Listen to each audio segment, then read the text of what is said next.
Boom, shakalaka boom. You've tuned in to the free-range human show of choice, your daily dose of reality radio. It starts right now. This is the Clay Edwards Show. I'm, of course, Clay Edwards, coming at you live here in the Men's Health and Women's Wellness of Mississippi studios on the plush, massive campus, highly secure, plush, massive campus of WYAB. The compound, that's what we'll call it. The WYAB compound here on Highway 49 in Flora, Mississippi. And, of course, we're streaming worldwide at Save JXN on Facebook, X, and YouTube. Then at Clay Edwards Show on Rumble. That Rumble audience is growing a little bit more every week. It's another 5. It's another 10. It's just a few more people every week that are signing up and watching on Rumble. I don't know if it's folks from around here or folks from around the world, but either way, we'll take them. We're glad to have you here on the most incendiary show in all of the FM radio. I can't think of another one. Maybe Kim Wade. My very own radio partner here at WYAB, running a close second, maybe even beating me some days for incendiary content. But either way, we have a good time with it. Here in the studio this morning, a good friend of mine that has helped me out in more ways than I could ever thank him enough for over the years, whether it be with booking guests, life advice, or just being a friend when I need him. The one, the only, making his first appearance on the show, Mayor of Pearl, Mississippi. Drum roll, please. Jake Windham here in the studio with us. Good morning, brother. Good morning, Clay. Man, Jake, thanks for having me. Pull that mic right in front of you, brother. Okay. Yeah, there we go. We got you looking good on camera and everything. Yeah. So we got Jake in here. We got him on the live stream. He, of course, Jake's this your fourth term as mayor? Third term. Third term. Third term, man. Mayor of Pearl, just won that. So you got full 4 years ahead of him pretty much. And you've done so much in Pearl. You've had a vision. You're following it through. And it's just really great to see what Pearl has become over the last 8 and soon to be 12 years. Yeah, no, we've had a lot of success. We started out slow, came into a situation where our financial position wasn't where it needed to be at all. But we've turned that around, listened to the right folks. I tell people all the time, if you get too emotionally engaged in something and you don't pay attention to the facts of the situation and listen to the experts, then you'll go the wrong way. But if you listen to the people that know best, especially from a financial standpoint, like our financial consultants, then you could turn things around. And we have. We've paved about 130 miles of road in the last 8 years. Business development's up 52%. Our revenue's up 39%, and we've had close to 1,000 houses being built in the city. So, I tell people all the time. I mean, we have some great cities in the metro area, but I do tell them, Pearl's the largest city in Rankin County, and we need to act like it. I'm biased, but I believe you're the best mayor in Rankin County and probably the Tri-County area. I mean, just your passion for. And not just the job you've done. That speaks for itself. The passion you have for Pearl is second to none. And I'm not just saying this. You know it. I mean, I woke up to an email from Jake, him basically threatening to whoop my butt one morning because I said some things about Pearl. And it was in that immediate moment that I said, man, I wish I had this guy fighting for my city. And I reached out to you and was like, no, you're right. I'm wrong. Let's squash it real quick. And I've told everybody who will listen about that story. I said, man, if you had a mayor that's willing to email people talking bad about the city, you got a fighter on your team. And that just your passion for Pearl is second to none. Born there, raised there, went to school there, was a cop there, and then became the mayor there. You are Pearl. You are the new Mr. Pearl. Well, I appreciate you saying that. And I do have a lot of passion for the city. It's been good to me. I tell folks that I had a childhood coming up there with a lot of friends. It's not a large city, prospectively, if you think about the United States. But my thought process was it was almost like a Mayberry, Mm-hmm. We had good people, good, solid, salty earth folks.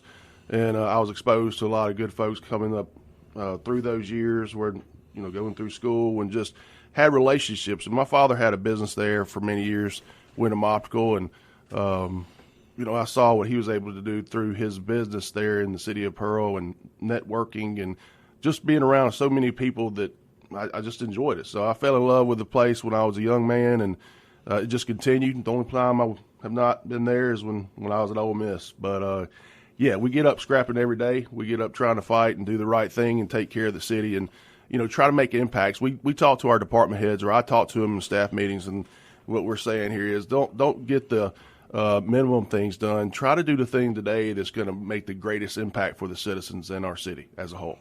And so that takes some critical thinking, and I think that if you focus on those things, then you can be a winner. Jay, what do you think the single biggest thing, if you got to if you had to accredit one thing to the turnaround of Pearl, not that Pearl needed to be turned around so much. I mean, it's been a good, solid community, but like to really get it on the track and move forward, what would you say the one thing is that you've done that has really paid the most dividends? Because I got something, I'm going to write down what I think it is, and I'm curious what you think it is. Give me 2 seconds here just to write this down. Yeah. It would help if Clay had a pen that wrote, Matt, give me some pens in here that work. I think if you say on paper, it's going to be the finances, right? That's what turned it around. We went from a negative fund balance on our audit to a positive $18 million fund balance. But I think what we were able really to create was a new culture. A new culture of not making sure that we're competing throughout the state, making sure that we're doing the things that other progressive cities that are, and when I say progressive, people that are being successful across the state of Mississippi, and adopting those type of same policy, and then making sure that you do it, enforce it each and every day, and for our city employees and for our citizens, making them understand that we can compete statewide, and we are at the table at all times. And when you infuse that type of confidence into your city, then I think you can get a lot of things done. Okay, so I was thinking something a little more aesthetically when I came up with my answer, and it's something a little more civic pride and making people feel good. I said code enforcement. Yeah, we are. Of course, I might have some folks on here that don't agree with it, but we are strong in that area. We do that because we want to protect other people's home values. And from my thought process, we adopt this theory that was based off of what Rudy Giuliani did in the early 90s in New York, the broken window theory. And so we enforce that. If you pay attention to small things, then you decrease large events. Not just maintaining home values, but from a law enforcement standpoint, just my years in that field, criminals don't like organization, and they will push back. And we've had people that don't like that, so they'll move. And we're not over the top. What I'm saying is, if you ride by a house and it looks like the Clampetts, guess what? We got to do something about it. And it's not picking on folks, but the next man over is taking care of his house, and that's his greatest investment in his life, or that family. And that's what they're pouring their money into every month to have, a piece of America, right? And so I think that I'm supposed to protect that from them. And we work with people too. We understand there's a hard providence that comes up in folks' life, whether somebody's been sick or they're working a lot of hours and things of that nature. So we try to work with people, but at the same time, aesthetically, yeah. And you do that in the neighborhoods, but you also do that policy-wise in the commercial districts as well. Absolutely. Yeah, I think the code enforcement, and I have a different view on it because I had a front row seat for the fall of Jackson, and it's the little things started slipping. It's the code enforcement. It's people broke down cars in their front yard, people living on their front porches instead of their back porches. I don't like that. Yeah. I don't want to see you out in your front porch. I'm not saying there ain't a place for it here and there, but the porch pimping, I ain't for it. You out there drinking your beer on your front porch and doing all that stuff, and just trash, just being trash, stockpiling trash, being trash, looking like trash. The rest of the neighborhood didn't sign up for that. And you may not have homeowners associations, but you got code enforcement. And I think if it's properly enforced, it will self-police a whole lot of trash. And I watched it in Jackson, start letting the little things. You mentioned the little things.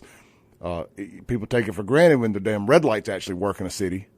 after you ride through one where they don't. I'm not putting you in a position to talk bad about nobody here. No. But I just want to highlight for people that it's the little things that matter. I told this story last week on the radio show when I rode through Jackson after we left Anthony Fox's rededication ceremony or whatnot at Clinton.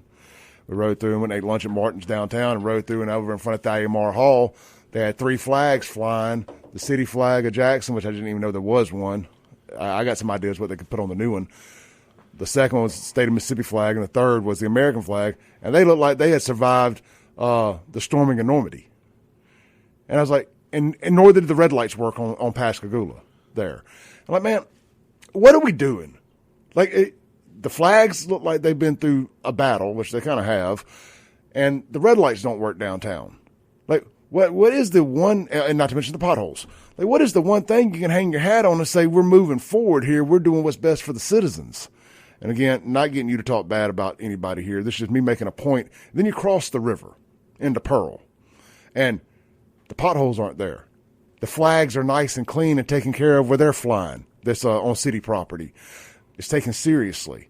The red lights work.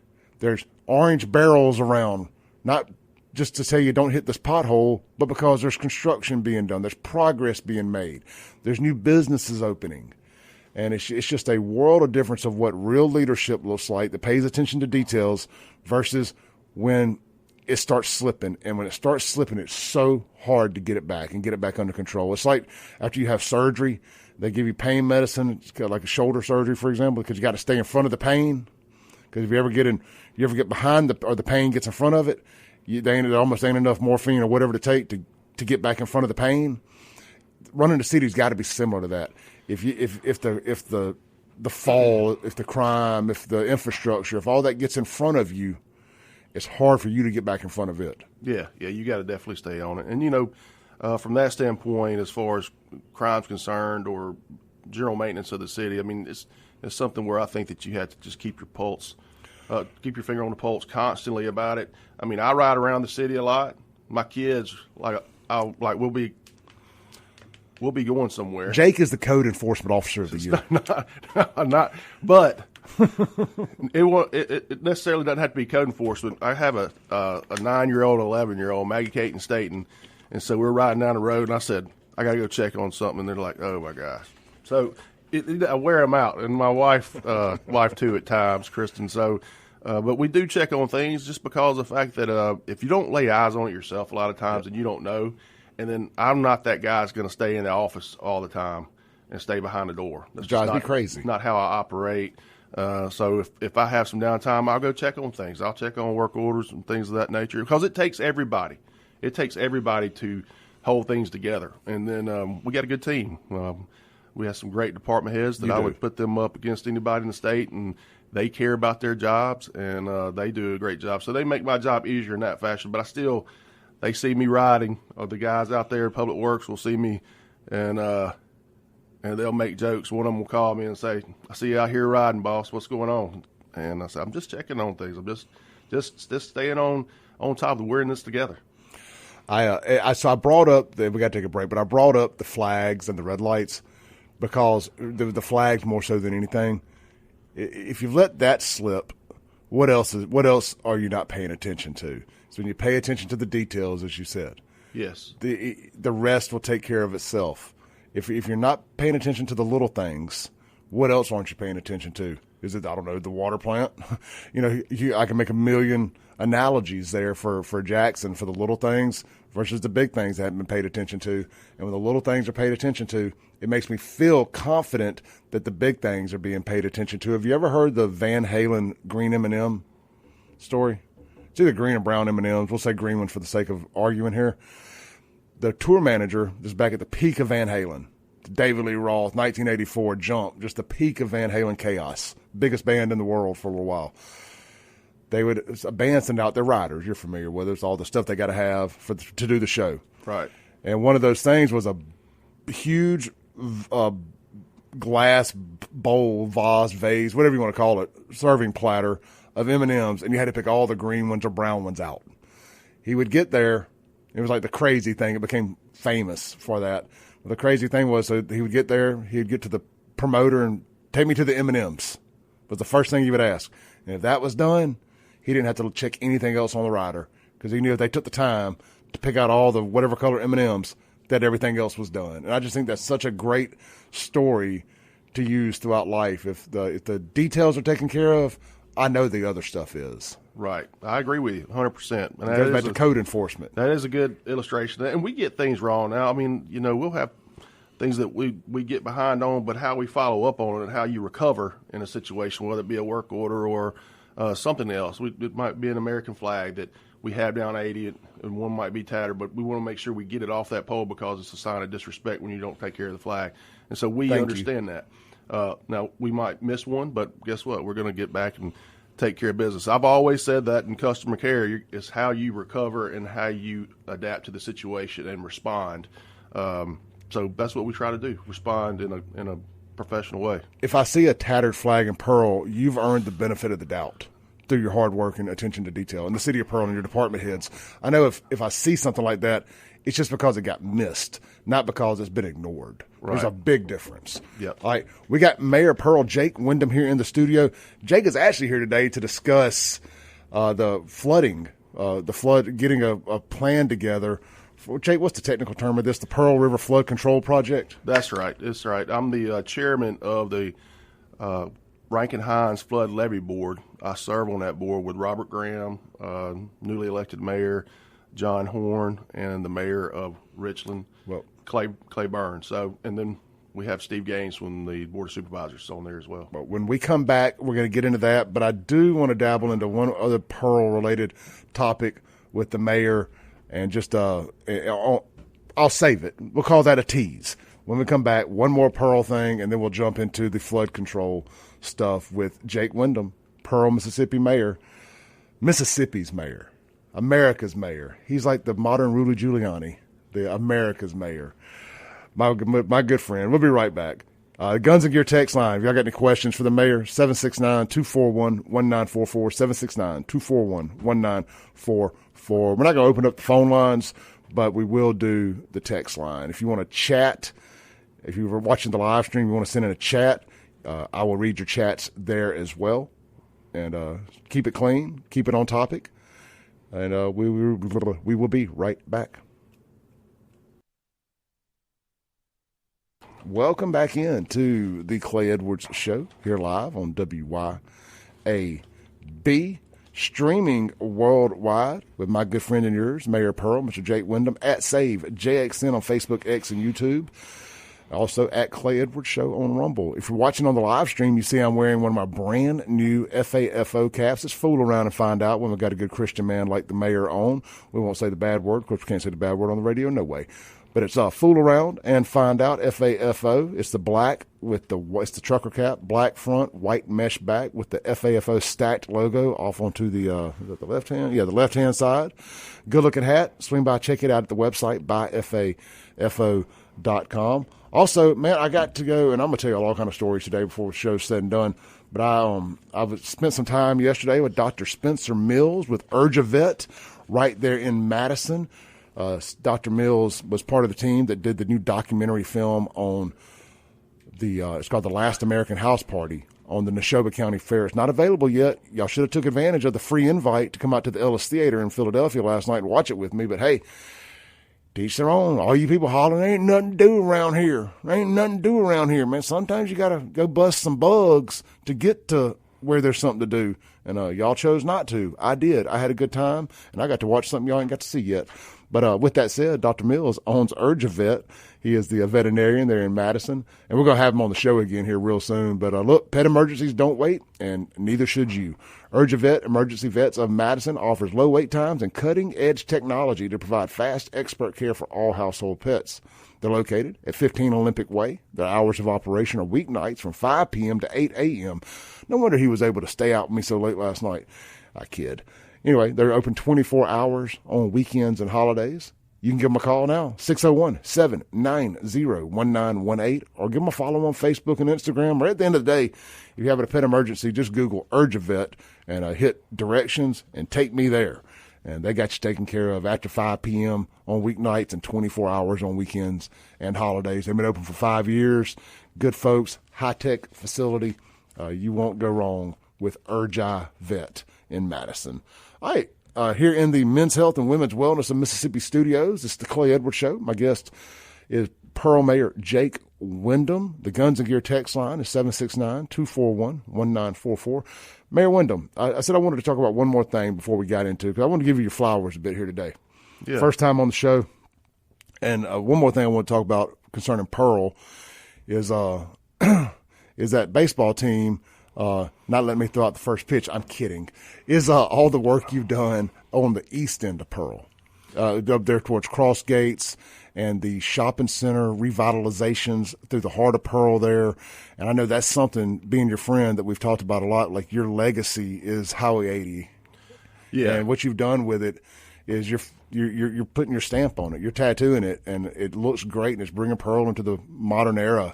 And I know that people who ride through, speaking of flood control projects, what y'all were able to get done along 80 with the whole Roses flooding stuff, I mean, that seems to have been fixed. You know, you've done a lot. Yeah. Then just starting with that, we partnered with the county on that particular project, and it was a $4 million project. And really, from my standpoint, I just hated the stigma. You know, I hated that flooding. Of course, it helps get stormwater out of neighborhoods with their more capacity being in those culverts to get downstream. So that certainly has helped in a lot of ways. And we've built regional detention ponds in the city to help combat some of that. And on 80 itself, starting at Bright Shopping Center, we've done some urban renewal bonds with some of the owners there, as well as Michigan Wal-mart. So you're seeing some big renovations going on at that location, which was really needed. Other retail centers on the east end as well. So we've got some people that own some properties that want to be a good partner in Pearl. John Michael Holtman with Duckworth Realty, he's been great. Shane Orman is doing that remodel there at Michigan Wal-mart. And so we're proud of those things, and it was time. It was time. I mean, it's something that's supposed to have been done a long time ago, but 50 years coming, and we're trying to get it looking a lot better, in which we take great pride in that. It's not about trying to be something that we're not. We're just trying to build civic pride, and I think that's important for our citizens and for other people that come there to understand that, hey, they're doing a lot of things here. No, you absolutely are. As a resident of Rankin County now, I mean, I see it. That shopping center down there with D-Bat and the Mexican restaurant is El Sombrero and Seven Brew. Got a Tractor Supply down there now. You got Focus Fit, which has been there. But that I guess they're building a bank in that parking lot now too. To see that, what it was when I moved out to Brandon 4 years ago, to now, it's amazing. To what's going on. I'm assuming the shopping center's getting a facelift too. And what's going on there, it's just, I never thought we would see that into Pearl get the shot in the arm aesthetically and with retail that it has. And then it's working its way back to the heart of Pearl, as I guess we call it. Right. You've got some great developers like Michael Wembley, and we mentioned him and some of these other guys coming through and helping out with these other shopping centers. And there's some facelifts going on with some of the ones in Pearl, the McLaurin and the Bright Center. Right. So, yeah, working with those guys, and once you establish a relationship and they see what you really want to do and see your vision with the city, they've bought in. And they've been great to work with. Of course, they've invested their own money as well, as far as the city's being as a good partner in it. But it does make a big impact, and it gets contagious, and that's what we want. We want it to get contagious. From one end to the city to another, we've had like 35 buildings painted. We have an architectural review that people have to go through. And like I said, we don't try to be too strenuous. We want to make sure that we're a city that works well with people. Like with our inspectors in our building department, we're not going to put up hurdles. That's another thing that we've been trying to just really, really work on, to establish a working relationship with our building department, because that can break you in a city. I mean, if you go to a city and you get hurdles after hurdle with your building department and they can't speak the language. All our guys have construction background, which has been able to help us. And I think that's been a large contributor to the word gets out to residential developers and commercial developers that, hey, they're easy to work with. So, and that goes a long way. Absolutely. You've done a great job there. Real quick, happy birthday to Jake Hudson watching on the live stream there. Jake, happy birthday to you, brother. He sent in a super chat. Y'all want to hear your birthdays on there? Find that super chat option on YouTube. Send me $1.99. We'll wish you a happy birthday, too. I'm playing around. Jake, I was going to wish you a happy birthday either way, brother. Just waiting to the right time. But I am coin operated, so the super chat moved you up the ladder a little faster there. All right, Jake, real quick, man. Dustin says, heck yeah, he's done a heck of a job watching on Facebook. Crystal Herbert says, Jake Windham, you have done a great job bringing Pearl back to what it once was. So these are some of our viewers here giving you your flowers somewhat. Yeah. One quick question before we go to break. Ashley Anderson asking, you might not be able to answer this yet, but she goes, Mayor, question. What new businesses are coming and have come? What new businesses are coming and have come to our city recently? I know a couple new restaurants have opened up. Yes, we've had Toasted Yolk recently opened up, and we've also had a new Korean hot pot as well. We have that's in the old O'Charlie's. That's right, man. Their little spacemen things they have out front. The little statues look so cool. I saw them the other day when I was riding by. Yeah, so that area is continue to grow. We got a lot of restaurants. We have Capriotti's and Wings On that just opened up. We have Henry's Team 10 on the east side of town that's opened up, and we have some other things that are coming that really need to be confidential at this time. Because sure. Here's my thing. I don't like to talk about something possibly coming. It's better once they pull the permits and they have a privilege license and it goes up, because you don't want to hurt the expectation of your people. No. You don't want to be the boy crying wolf. And so when it comes out of the ground, that's when when we know it's coming, that's when we want to release the information. But, I mean, big things like Ulta at the Outlet Mall, Marshalls, all that. Ulta's massive. And then Southern Marsh just went into the Outlet Mall as well. I mean, so things are good. Our Outlet Mall is 93% occupied. And things continue to grow throughout, but we'll have some updates very soon on some newer projects. But we're excited. As quick as short as you can answer this, we got to take a break. When will the Flowwood Drive corridor be open to Parkway?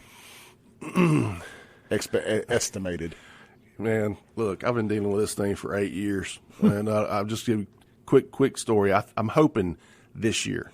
However, I try to level expectations that I just said, and Utah construction project managers have given me the indication that it's going to be this year. Yeah.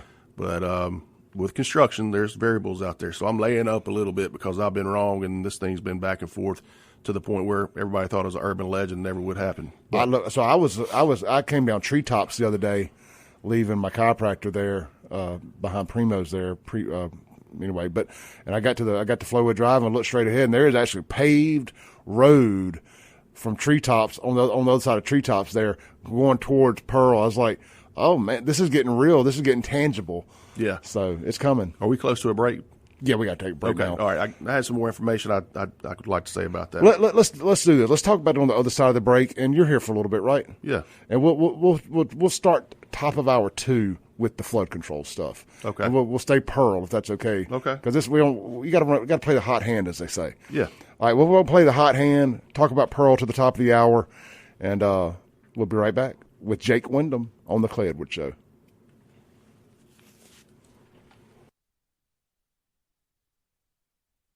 Welcome back in to the soft, soothing sounds of the Clay Edwards Show, here live on 103.9 FM WYAB, streaming worldwide in stunning HD at Save JXN, Facebook, X, and YouTube, at Clay Edwards Show on Rumble. Be sure to follow me on social media at Save JXN across the board. And also, if you just like the clips and reels of this show, I load them up, 6-7 of them a day. Anywhere from 30 seconds to 3 minutes at Clay Edwards Show on YouTube, YouTube, Instagram, and TikTok. So just a great way to kind of get the show out there to people. And the other platforms, I do my original kind of made-for videos, the FAFO videos, all that stuff.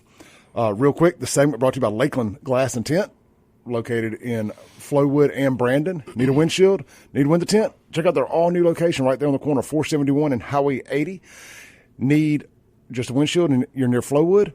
Check out the original location right there on Lakeland Drive. They got you covered for all your automotive glass repair and replacement needs. And then you got the campus right there on Flowwood Drive, where they do vehicle wraps. They do window tint. They do ceramic coating. Guys, they can do just about anything for your home, car, or business. They can come in, they can wrap a wall in your business with your logo on it, put your menu on it, whatever you want to do, they can do it. Turn your vehicle into a rolling billboard, they got you.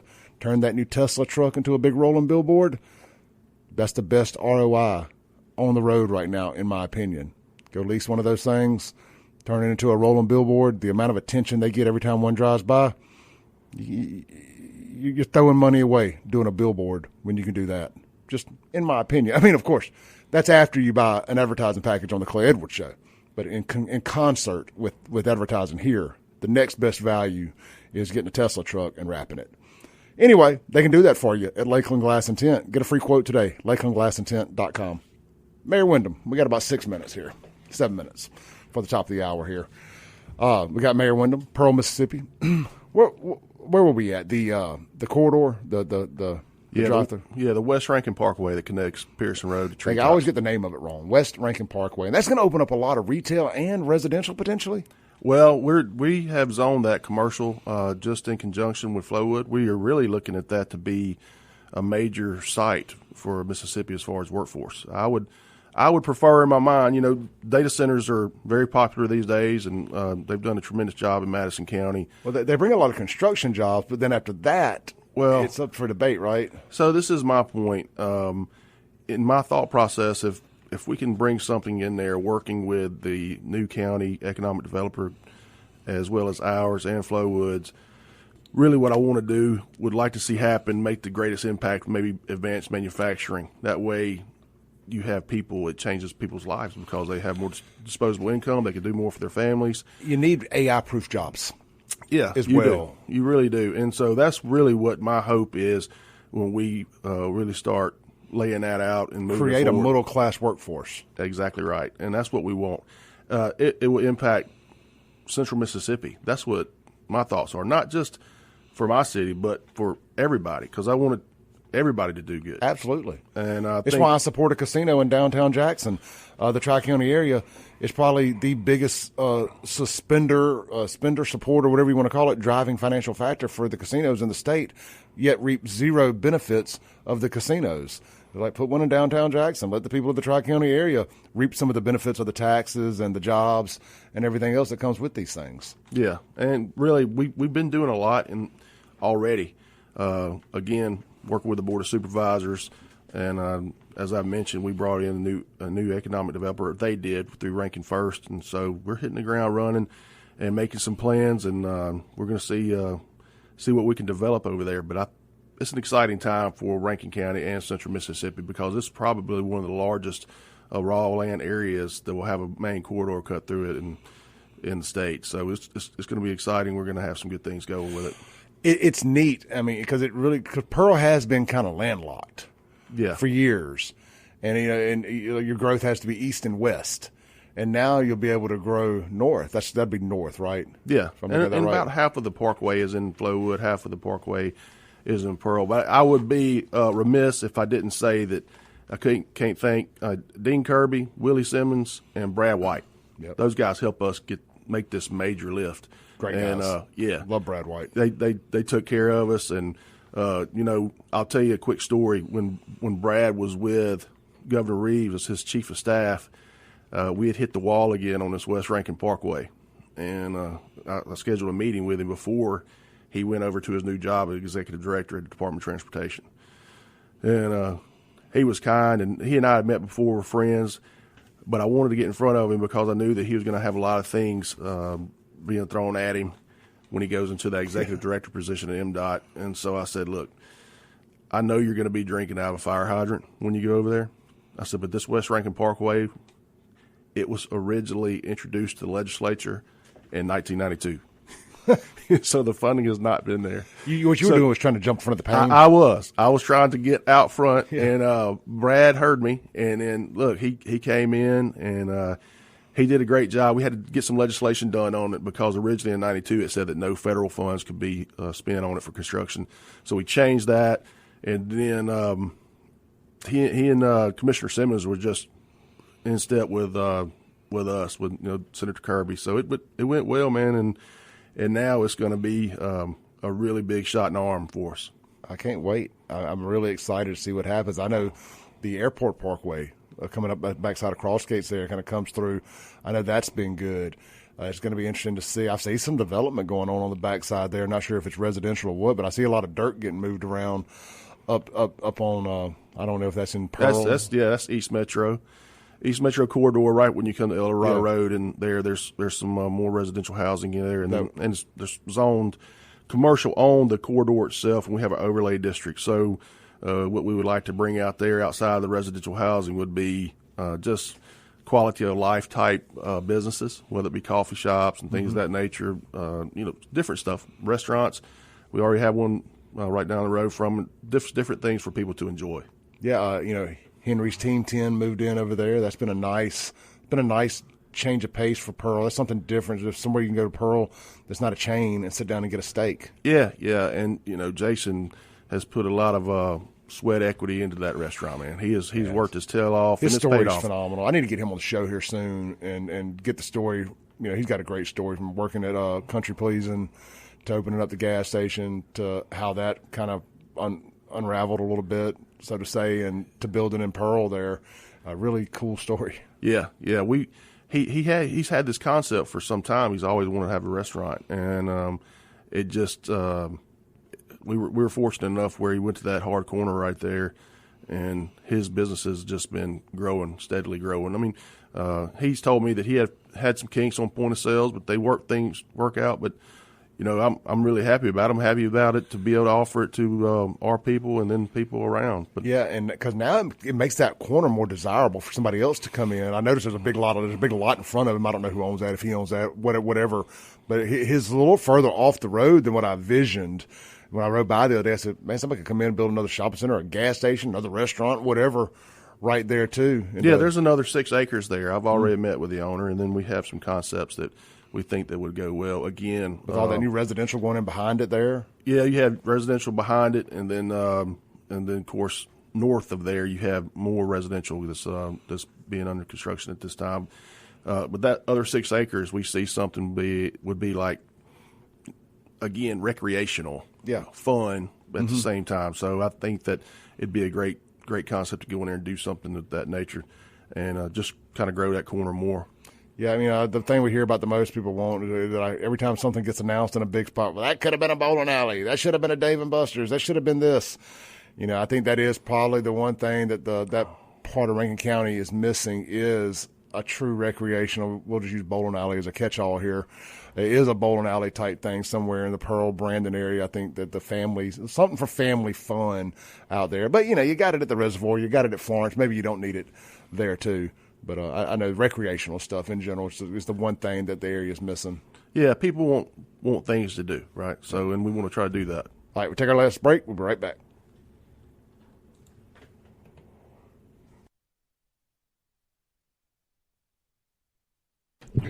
All right, guys, welcome back in to the Men's Health and Women's Wellness of Mississippi Studios. We got Mayor Jake Windham here. We got about a minute before our top of the hour break. When we come back, this may not sound exciting, but I promise you it is going to be exciting. The potential that could come from this is life-changing for the Tri-County area, and that is the Pearl River Flood Control Project, and Jake is the head of the board there. Now, we're going to talk about what exactly this consists of. Is this the one lake, the two lake, a new version of that? What exactly is this? What is it going to do? And does it open up real estate to put housing and businesses on the water in the Tri-County area? Don't go nowhere. Don't go nowhere. We'll be right back. Boom goes the dynamite. It's hour 2 of the most incendiary show on the RADIO. This is the Clay Edwards Show here live in the Men's Health and Women's Wellness of Mississippi Studios. Guys, have you gotten your testosterone levels checked? Have you taken advantage of the free testosterone screenings at Men's Health of Mississippi? Have you? You should. If you hadn't, text my name, Clay. That's it, just Clay, to 601-800-530-7665. I'm kidding. 601-800-5031. 601-800-5031. Just text Clay, and they're going to text you back with the option for testosterone screening or weight loss. If you don't need testosterone, let's just be honest, you need testosterone. You probably also, if you need testosterone, you probably, if you're any overweight at all, you know you are. You see yourself in the mirror. I ain't got to tell you. You probably need compounded semaglutide too. That's basically generic Ozempic. Long story short, they offer all of that for a very, very affordable pricing there at Men's Health and Women's Wellness of Mississippi. Women, of course, you can text too for the semaglutide, not the testosterone. They do offer women's testosterone, but the screening is a little bit more complex, so they don't do a free screening for women on the testosterone. That is only for men. Not to get too in the weeds there, but just text my name, Clay. Today, I met so many people at the Neshoba County Fair over the weekend that have gone to Men's Health of Mississippi and thanked me. Their wives thanked me for them going and getting their testosterone levels back, said it was just a game changer in the bedroom, and that's all I'll say. Men's Health of Mississippi. Text Clay to 601-800-5031. Pearl Mayor Jake Windham here in the studio with me. If you're watching online in the stunning HD stream at Save JXN on Facebook, X, and YouTube, and Clay Edwards Show on Rumble, you see that we got the video pulled up from my Save Jackson YouTube channel where I compiled every available photo of Jackson in the flood of 79 and again in 83, Jake? Yeah, it was 83. And again in 83. And we're going to play this in the background as Jake and I talk here about this flood control project that is on deck here potentially. So, Jake, set it up for you, brother. Well, look, we all know it happened in 79. It destroyed a lot of GDP in the area. Had most effects in Jackson, of course, and Flowood, and Richland saw it from the river flooding. And this is just a project that's so common sense, and it's been on deck for 45 years. And really, unfortunately, the project has taken so long or hadn't developed because of bureaucracy. We have NGOs that try to spread information that's not backed up by engineering data. We've had to combat false information from that, environmentalists, and it's just one of these things. We know it's going to happen again. This is not a pie in the sky project. Jackson flooded tremendously. It happened in 2020. And 2020. If the reservoir had not been down so low due to the fact that they were trying to kill the vegetation, that would have been a more catastrophic event. And so with it already happening, and people, again, sometimes these projects get old. It started out one lake, and then now it's actually happened again since then. Yeah, because I wasn't on the radio yet when it happened in 2020. It happened in 22 or 23 again, because I remember we had to get Hunter from Guns and Gear, and they were doing sandbags out in Northeast Jackson. Yeah, I mean, and it really, really affects that area, Northeast Jackson. And when you come into Lakeland Drive, then it gets into the downtown area as well. They'll be able to see on your video itself. So we're just fighting for this project because of the fact that, number one, there's so many inaccurate information. Number one, this is a flood control project. It's to protect the cities on a Rankin-Hines levee board. Mm-hmm. That's what it's for. Number two, there can probably be some ancillary things that come out of some economic development.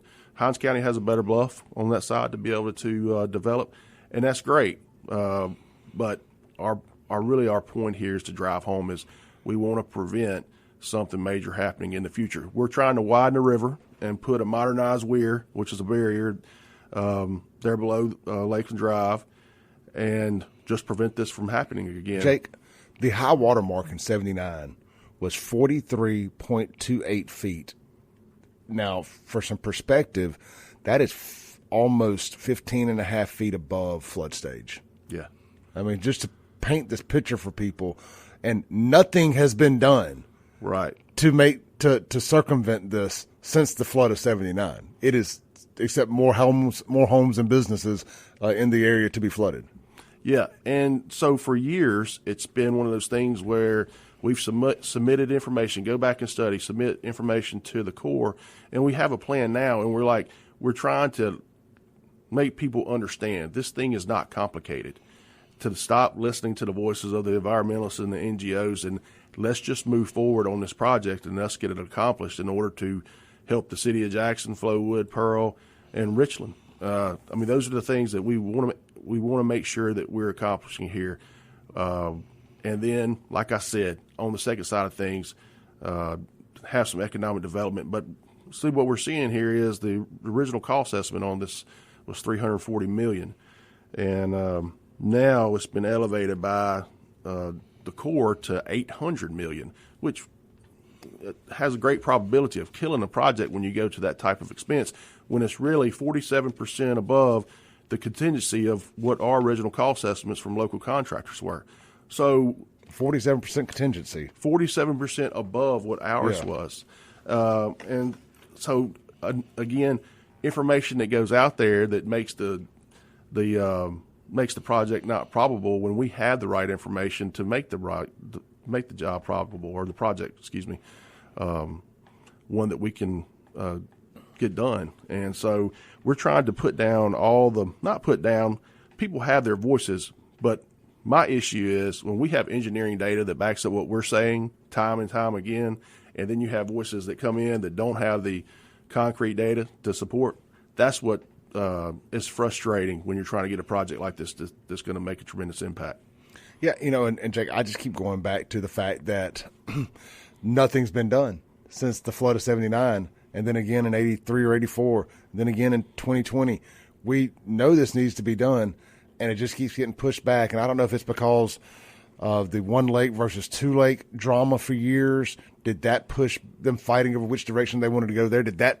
Was that a part of the reason this has been stalled for so long? And just to be clear, this is neither one of those, correct? This is just simply a dredging, so to say, and a widening? A widening of the Pearl River and a weir would be placed there. And explain to people what a weir is. I had to ask. It's just a barrier that you have. It's downstream. It raises the water flow under storm events, but it's not a complicated. It just helps to control water. It's not anything major when we're talking about this project. It's just necessary. And logistically, where exactly would this take place between the dam, obviously the spillway, and downstream? Yeah, it would be downstream from Lakeland. So I can't pinpoint it right here. Sure. I don't have the map right in front of me.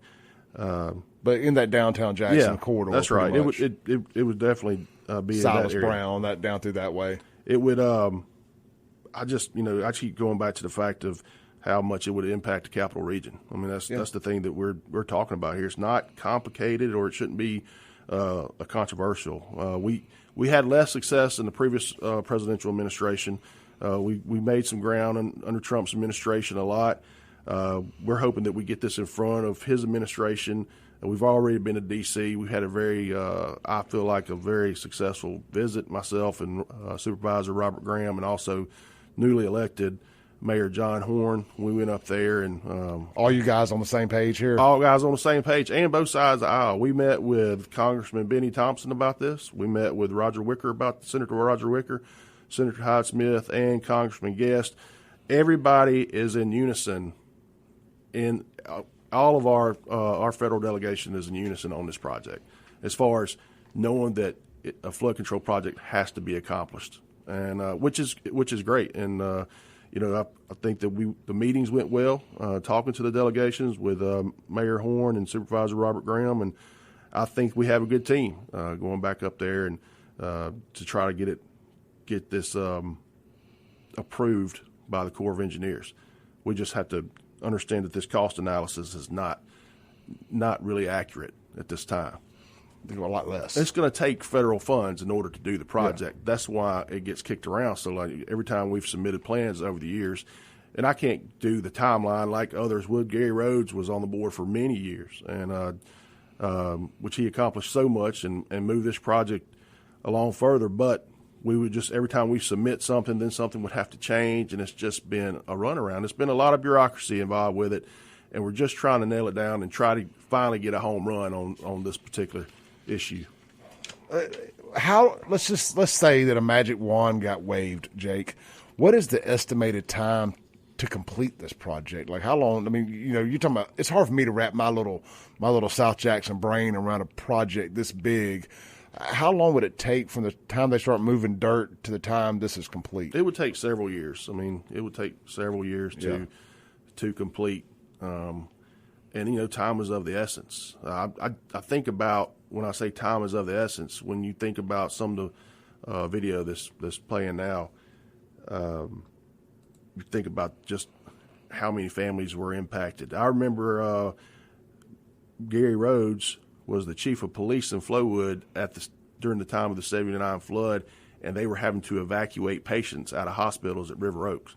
Now, y'all people need to think about that, how deep that water was into Flowood and in Jackson at that time, having to evacuate patients. So you have major hospitals there, and then also commercial businesses that would be affected, and then all the homes in North Jackson. So it's just, I don't know. I keep beating this drum, but it shouldn't take this much to accomplish a project that's so common sense. No, if you guys have any questions concerning this, the Guns and Gear text line is 769, or comments, 769-241-1944. 769-241-1944 is the Guns and Gear text line. The live stream, you can comment there. Hunter from Guns and Gear says he will be ready for the next flood too. Hunter has one of them big amphibious military-style vehicles with like a monster truck. Yeah. With the huge tires, and it's got the seats in the back of it to rescue people or take military into high water zones and stuff. So last time there was a big flood, he was the first one on the scene helping rescue people get their belongings and stuff out of Northeast Jackson and whatnot. And as much as you hate to ever see these type things happen, it is a really great feeling knowing that Mississippians going to Mississippi and help each other out when they do. But, man, it seems so avoidable to have to waste the effort on something like this when it seems like a pretty easy fix sitting right in front of us. Well, and from my standpoint, I'm the chairman of this board, and people ask me why I'm so passionate about it. I said, because it's the right thing to do. It's the right thing to do to help your sister cities around you, and let's get in the boat and let's row the same way, and let's get this done. That's why I'm involved. I mean, just because of a pure obligation to do the right thing, and people need to know that this project's not taken. There's been great leadership amongst the years. We've just had the run around for so long on every type of plan that we've been able to submit and not be approved by the Corps of Engineers. And I didn't quite understand it, but once I got on the board 8 years ago, I realized the major impact that it would have on the capital region and being able to help people's lives. Bring back the Gold Coast. Yeah. Bring it back, man. That's right. We had some good conversations about that up at the fair this year in Pete Perry's cabin. I got a little crash course in the history of the Gold Coast. I thought I knew a lot, but I learned a lot more. Anyway, all right, let's take a break. We got Pearl Mayor Jake Windham here in the studio discussing the Pearl River flood control project. We're going to stay on this topic for a little bit. If y'all got any questions for the mayor, let us know. We'll get them asked of him. Keep it respectful is my only rule here on the show. And we'll be right back on WYAB.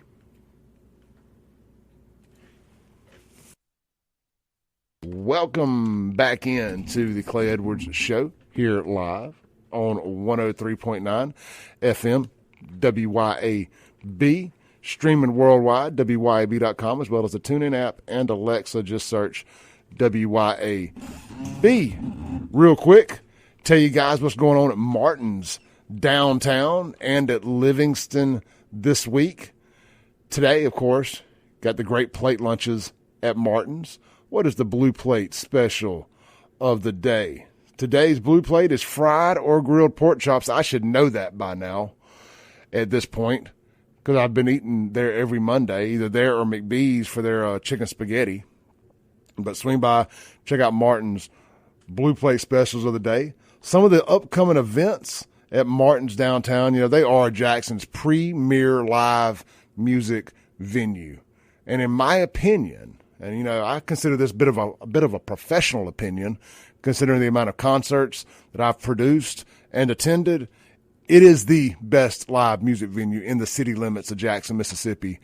And as far as I'm concerned right now, it is the pound for pound best live music venue in central Mississippi until somebody else steps up and tries to take the title.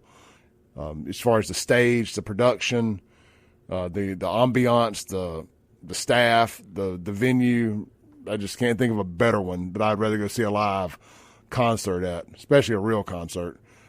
They've got here's some upcoming events. They got Fausch coming. That is a New Orleans fish tribute. If you like jam bands, if that's your thing, circle the date, put it on the calendar now. They'll be there on September 6th playing 2 sets. So Be a full night of all your favorite fish jams, if you like jam bands.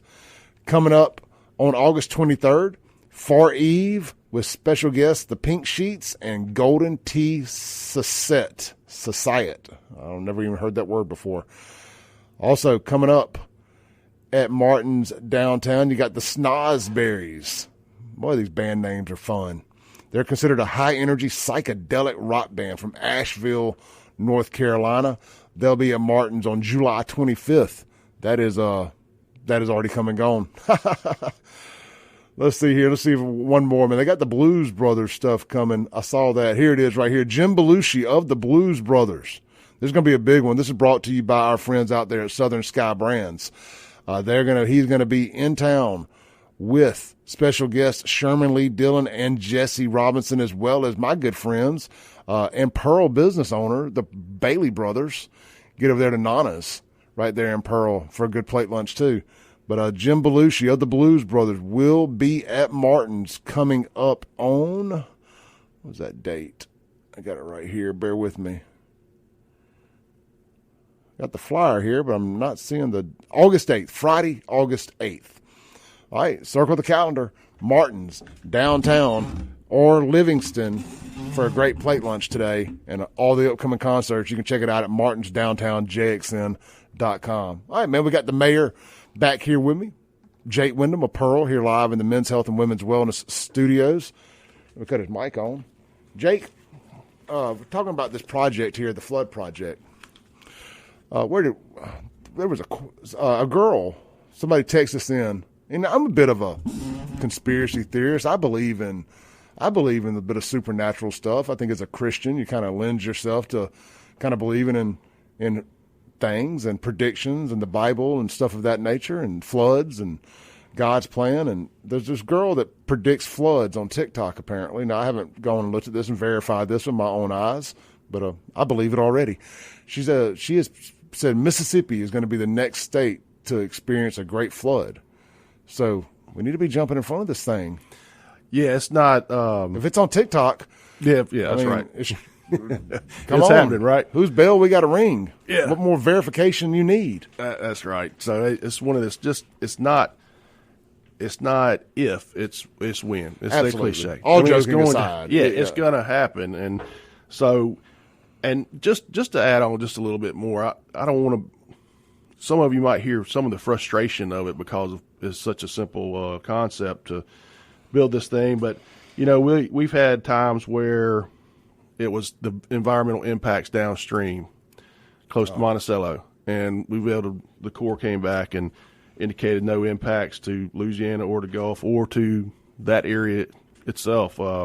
Then we had to deal with Gulf sturgeon that doesn't come that far north.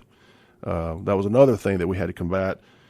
And so what we were trying to do, and this is part of the campaign, is to not silence, because people, your NGOs and your environmentalists, they get out here and unfortunately some of them think that they're saying the truth, and I believe some of those people that think they are, but there's others that just trying to hijack the whole concept because they're getting paid out of state. Coin they come operated. in, that's it. It's just clicks, and they're coming in there trying to hijack our project, which causes division, and that's not what we need on this project. Is that like the Pearl Riverkeeper group, stuff of people like that? Yeah, they come in and they'll put out this information, and it's just like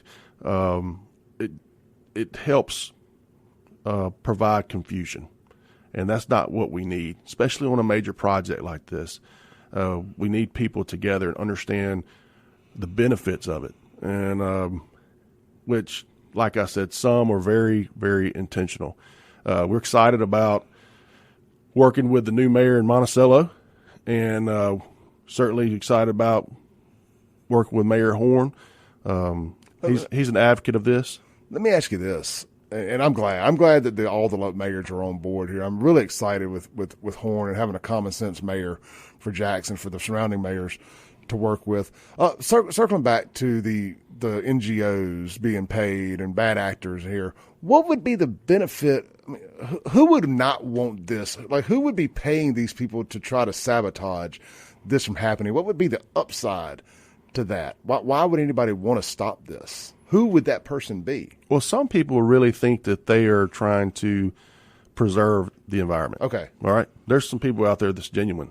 And what is it they're claiming? Well, they're like this Gulf sturgeon, or then we've had people talk about, destroying the habitat for certain turtles and things of that nature. But here's my thing: this is the way I land on this. Not that I don't care about animals, but I care about human beings the most, because we're the top of the food chain. That's right. We were made in God's image. And, so AI takes over. Yeah, we were made in God's image, and so guess what? We need to be caring about people more so than we do these other things, and that's how I prioritize it, because how much it directly affects people involved. If I had a bell in here, I'd ring it. Yeah. Thank you. Yeah. So just trying to combat that over the year, that's been another thing that has been put out outside the cost, is just people pumping misinformation into the people that live in these areas, and it makes it harder to walk up that hill. And that's not what we need at this time. And I think with the team that we have right now, we can accomplish this, and we need the Corps to get on our side and understand that we're not providing them bad information either when it comes to cost estimates and things of that nature. And it's time for everybody to get in step and walk the same way instead of trying to cause division. Now, that's easy to say, because some people are not going to do that. Some people are going to be against it no matter what. But I think the people of Central Mississippi and of our state need to know that there's been a lot of work done on this, a lot of engineering work done on this. Our environmental attorney, Keith Turner, has been involved with this, and he is a wealth of knowledge when it comes to this topic. And so we can combat any fictional information out there with objective fact, but we do struggle with sensationalism and things of that nature, right? Yeah. So it's time to. I was sending you a text here from somebody. Sorry. It's time to get this done. It seems really simple. It feels like for the first time, what I'm hearing from you is all the stockholders in the area are on the same page for once on this. Whether, unlike the 1 lake and 2 lake projects in the past, it feels like everybody, the powers that be, are like, yes, let's get this done. Yeah, that's it. And that was the takeaway when I went to D.C., when I went to Congressman Thompson's office, when I went to Congressman Guest's office, Senator Hyde Smith, and Senator Roger Wicker. They were all, everybody understood it. And like I said, we need those folks to be on board with us in order to move the project, because we need federal funding. And we went up there asking for some allocations and some help on the project itself.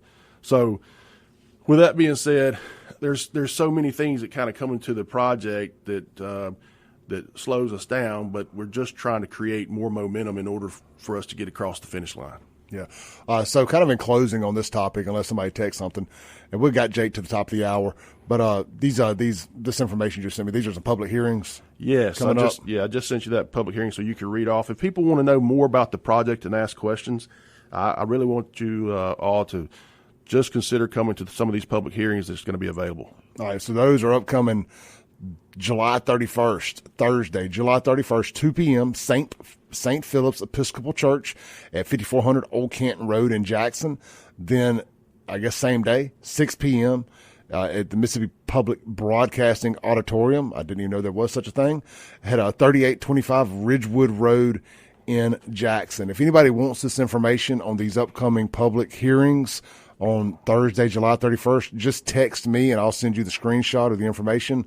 The Guns and Gear text line is 769-241-1944. I will also drop this in the live chat for people on Facebook and YouTube to be able to see that as well. Let's take a break, come back, hit the reset button. We've got a lot of text and comments and questions for the mayor. We'll run through some of those and kind of see where it takes us to the top of the hour. And don't forget, this is a 3-hour show today. I will be here from 9 to 10 doing a new segment. It's called What's Trending. We're going to take a look at X and the local news and just run through rapid fire a bunch of stories for an hour and see how many topics I can cover in 1 hour. This is the Clay Edwards Show with our guest, Mayor Jake Windham, here in the studio with me this morning. Don't go anywhere. We'll be right back.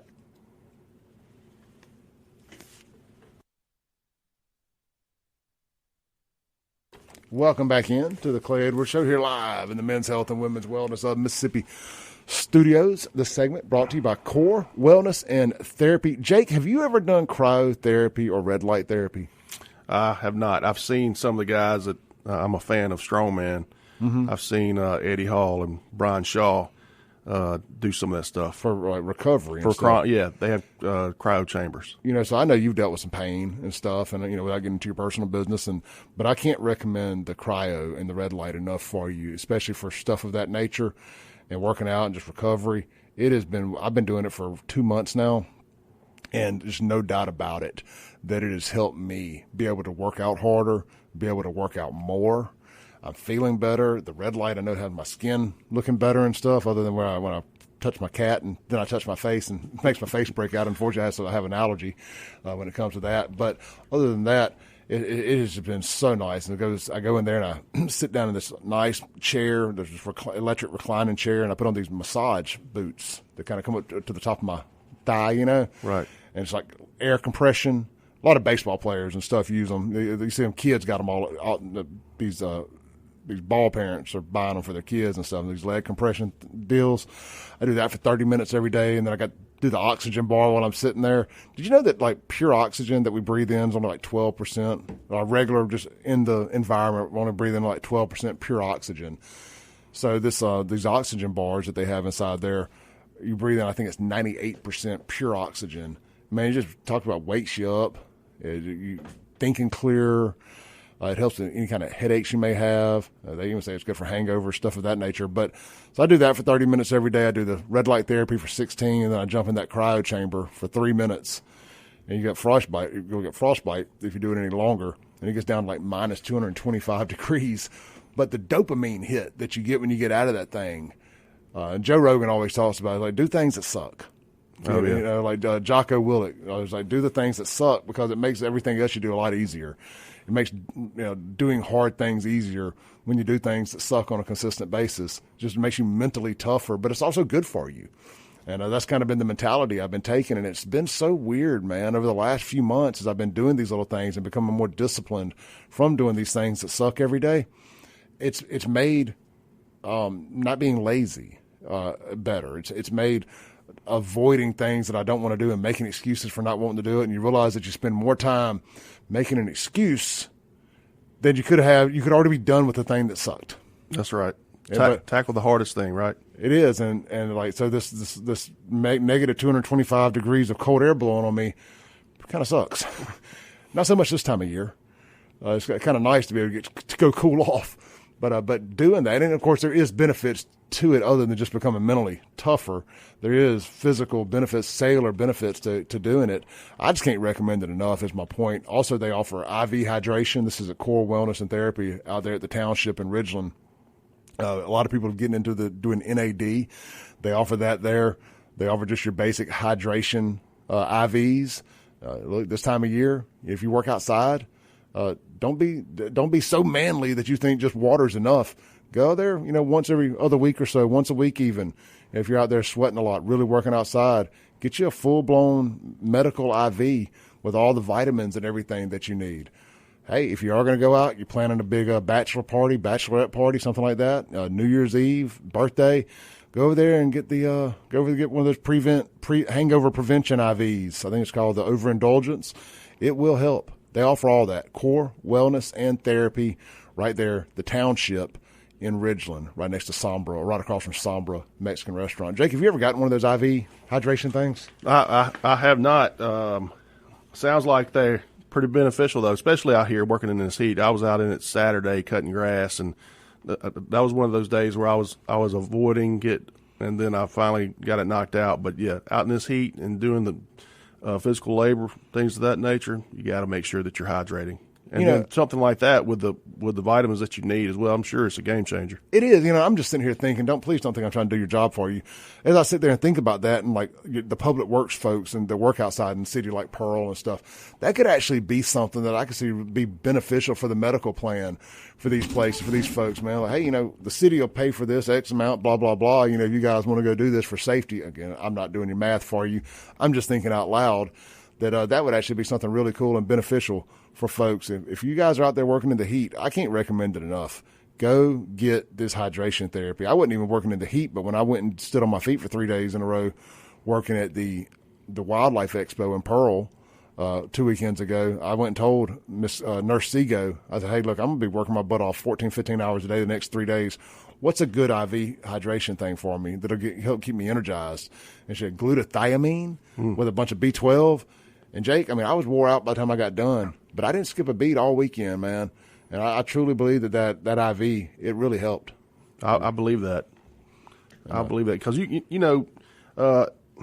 just from a personal standpoint, you exerting yourself, whether it be stress or in the physical aspect, over a period of time, your body can get worn down. Especially as you get a little older. Yeah, you get some stress on it, and so your body has to recover. And so those are some key things that you're doing that red light therapy as well as that IV and although that chamber that you get in, man, it makes a huge impact, and it changes your body for the good. There's a lot of mental health benefits out of it as well. If you listen to some of the guys that do some of those things, so I could probably use a time or two in the plunge to help me out. I do want to get a cold plunge at the house. There's some research now that shows if you can do it before you work out, it's even better for you versus doing it after you work out. You can throw away the pre-workout if you do it before also, just from getting you ramped up and getting your body going and your dopamine and stuff. You jump out of that thing, draw off real quick, and then work out, and you're just ready to rip. as you can imagine. Yeah. Because your body goes into like this fight or flight mode. You're trying to stay warm after being hit with cold like that. And man, like I say, you get out that dopamine hit from it. I've done some things I'm not proud of, and that high you feel when you get out of that cryo chamber is second to none. Wow. It's like, woo, run through a brick wall here like the Kool-Aid man. I definitely need to, with some of the elements that I have physically from over the years, law enforcement, and then being a kid doing stupid stuff, it could probably help me a lot. Man, do some research on red light. You'll be amazed at what it can do for like old broken bones and stuff of that nature. It all seems to be legit. I can find very little negative or myth busting. And I think in Texas, insurance companies require you before they'll do elective surgeries, pay for elective surgeries. They make you do a month of like red light therapy and cryo stuff with a physical therapist or however they confirm that you've done it, before they'll pay for the elective surgeries. It's like state law over there. So it makes me feel like either some lobbyist firm that represented somebody with a lot of red light therapy and cryo chambers either paid a lot of money, or this stuff, insurance companies feel like it legitimately works as an alternative before paying for your surgeries. Yeah, that's great. So it just makes me feel like it's legitimate. Yeah, no, I get it, especially when people were requiring it beforehand. Yeah, so that's pretty cool. Well, Jake, let's talk about Pearl a little bit, man, before we take it home for the day with you. And, of course, I'll be here for another hour till 10. What are some things going on in Pearl, man, that people need to know about? Any big events coming up? I see I've been doing, like, these concerts at nighttime out on I call it Main Street, but over there by City Hall, you've had a little bit of live entertainment, free family fun, stuff of that nature. Anything you want to highlight? Yeah, we've been trying to do that through our Main Street organization. Stacy Cupstead does a phenomenal really job. Good job. Brett Michaels' team even gave her a shout out on Instagram, or I guess across all social media the day after Pearl Day. Was that Stacy, right? Yeah, that's okay. Stacey, yeah. Making sure. And she did a phenomenal job. Your team is just second to none, man. Yeah. And I'm not just saying that because you're here. They treat me and everybody that dealt with them so well. Just A1. Yeah, and we're just trying to provide a different and better quality of life for people. Just some things through the Main Street organization that we've been able to accomplish, and trying to get it where it's repetitious, and that way people know that we're going to have events that are going to be available. And then we expect other things that are going to go on at the stadium as well with a new ownership and a new team.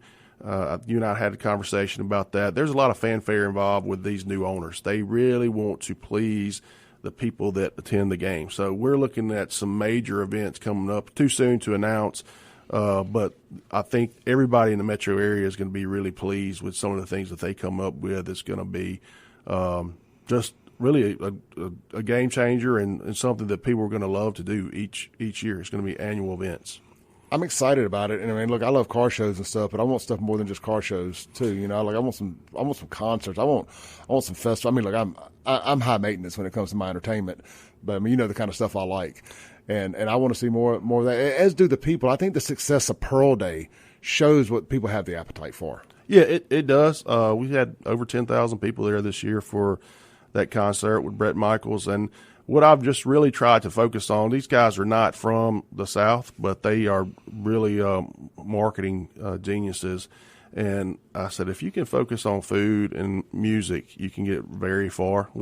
Cold beer, crawfish, yeah. Loud music. I mean, a big crawfish festival there, annual crawfish festival would be huge.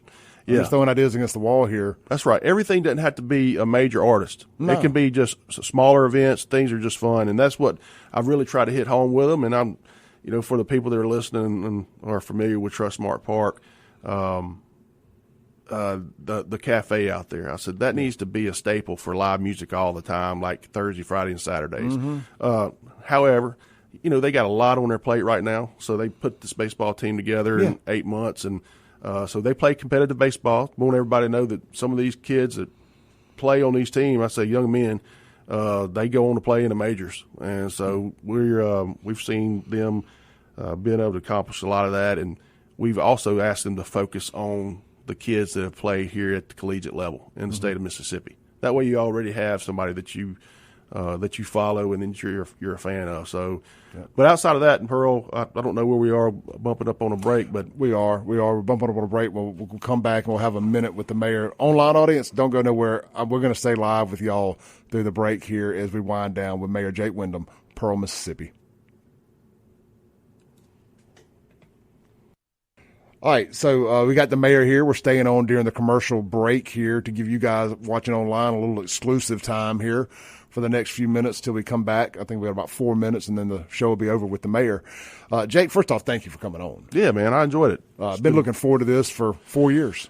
Yeah, it's been fun. I'm sorry I hadn't been on here before, man, and I appreciate the invitation to be here and just be able to talk about the city and then also about this flood control project. But we're gearing up. We got next 4 years. We got a lot of projects going on. It's going to be fun because now you're getting to kind of you've laid a foundation. You all the analogies. You've planted the seeds. You've done everything that needed to be done to be able to really springboard into the vision of Pearl for the next century. I mean, I think that. Let me think. Speaking of that, not to put you on the spot, but is there any movement on like the town square, the downtown? So that's one thing that's been a little slower than what I've preferred. I mean, we put an RFP out, and it's specifically saying in the RFP, tell people what an RFP is. A request for proposal. Okay. And so if somebody comes in and wants to do something with the parcels around City Hall, it has to be mixed use. So, and retail downstairs, and then you have living quarters upstairs, and then you have to do it within 2 years. So that narrows the margin of the people that are very interested in it. And then we have provided some incentives that we're able to do by law for that area. It's not taking off as fast as I would want it to, some of the inflation and things of that nature. However, we're going to, in the process, we're going to beautify that complex, and we got some changes going on right now with painting and just maintenance, and then changing up the old gym there to make it more attractive as these larger parcels in the future. So we're working with people throughout the state. We've met with developers and put it on their radar. I think the right people know what's going on as we continuously develop and the city grows and brings more attractions, whether that be more restaurants or more commercial industry. I think that project's going to be more viable in the future. Get people like if you had to pick somewhere that people would be familiar with that this would be similar to, so they can kind of paint a visual picture. Is there another project of development somewhere that would be similar to this? Is it like what they're doing in Madison, maybe building a town It's a smaller version. Mayor Mary has 17 acres that they're developing up there. When I think that's Nick Castleberry. He's done a lot of stuff in Starkville too. Real brilliant guy, and so they're doing some things up there, and it would be a smaller version of that.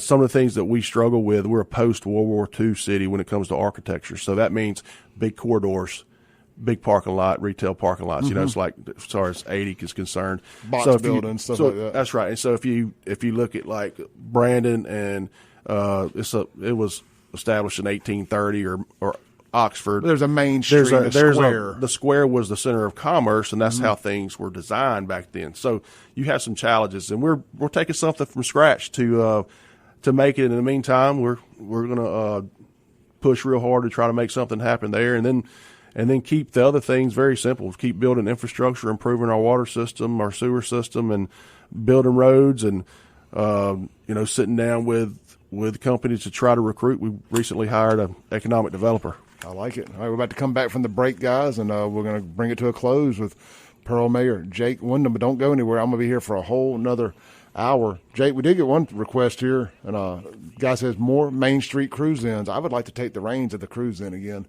and bring that back too. But we'll talk about that more as soon as we come back from the break here. We'll have about 40 seconds with the mayor as we say goodbye to him today.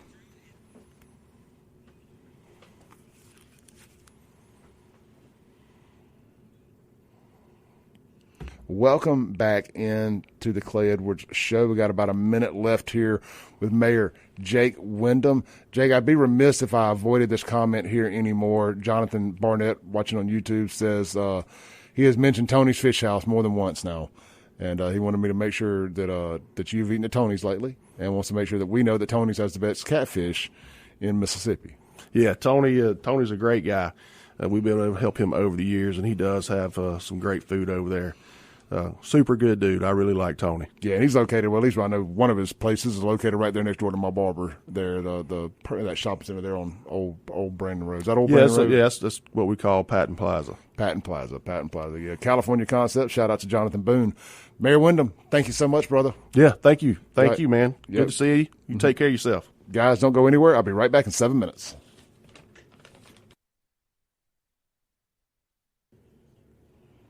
Welcome back in to hour 3 of the Clay Edwards Show today. That's right, 3 hours. No guest here for the third hour. No outlaw entrepreneur show today. No heavy hitter show. You got one heavy hitter here in the studio. Me. I do appreciate everybody telling me that the mic was hot. I don't think we said anything bad about anybody that didn't need to be talked bad about. So we're good to go there. See, when you live right, and you don't talk bad about people when the mic's off, you ain't got to worry about it when the mic's left on. See, that's just called living right and being a good person. But I do appreciate everybody dropping the comments and sending me the text. Mic's on, mic's hot.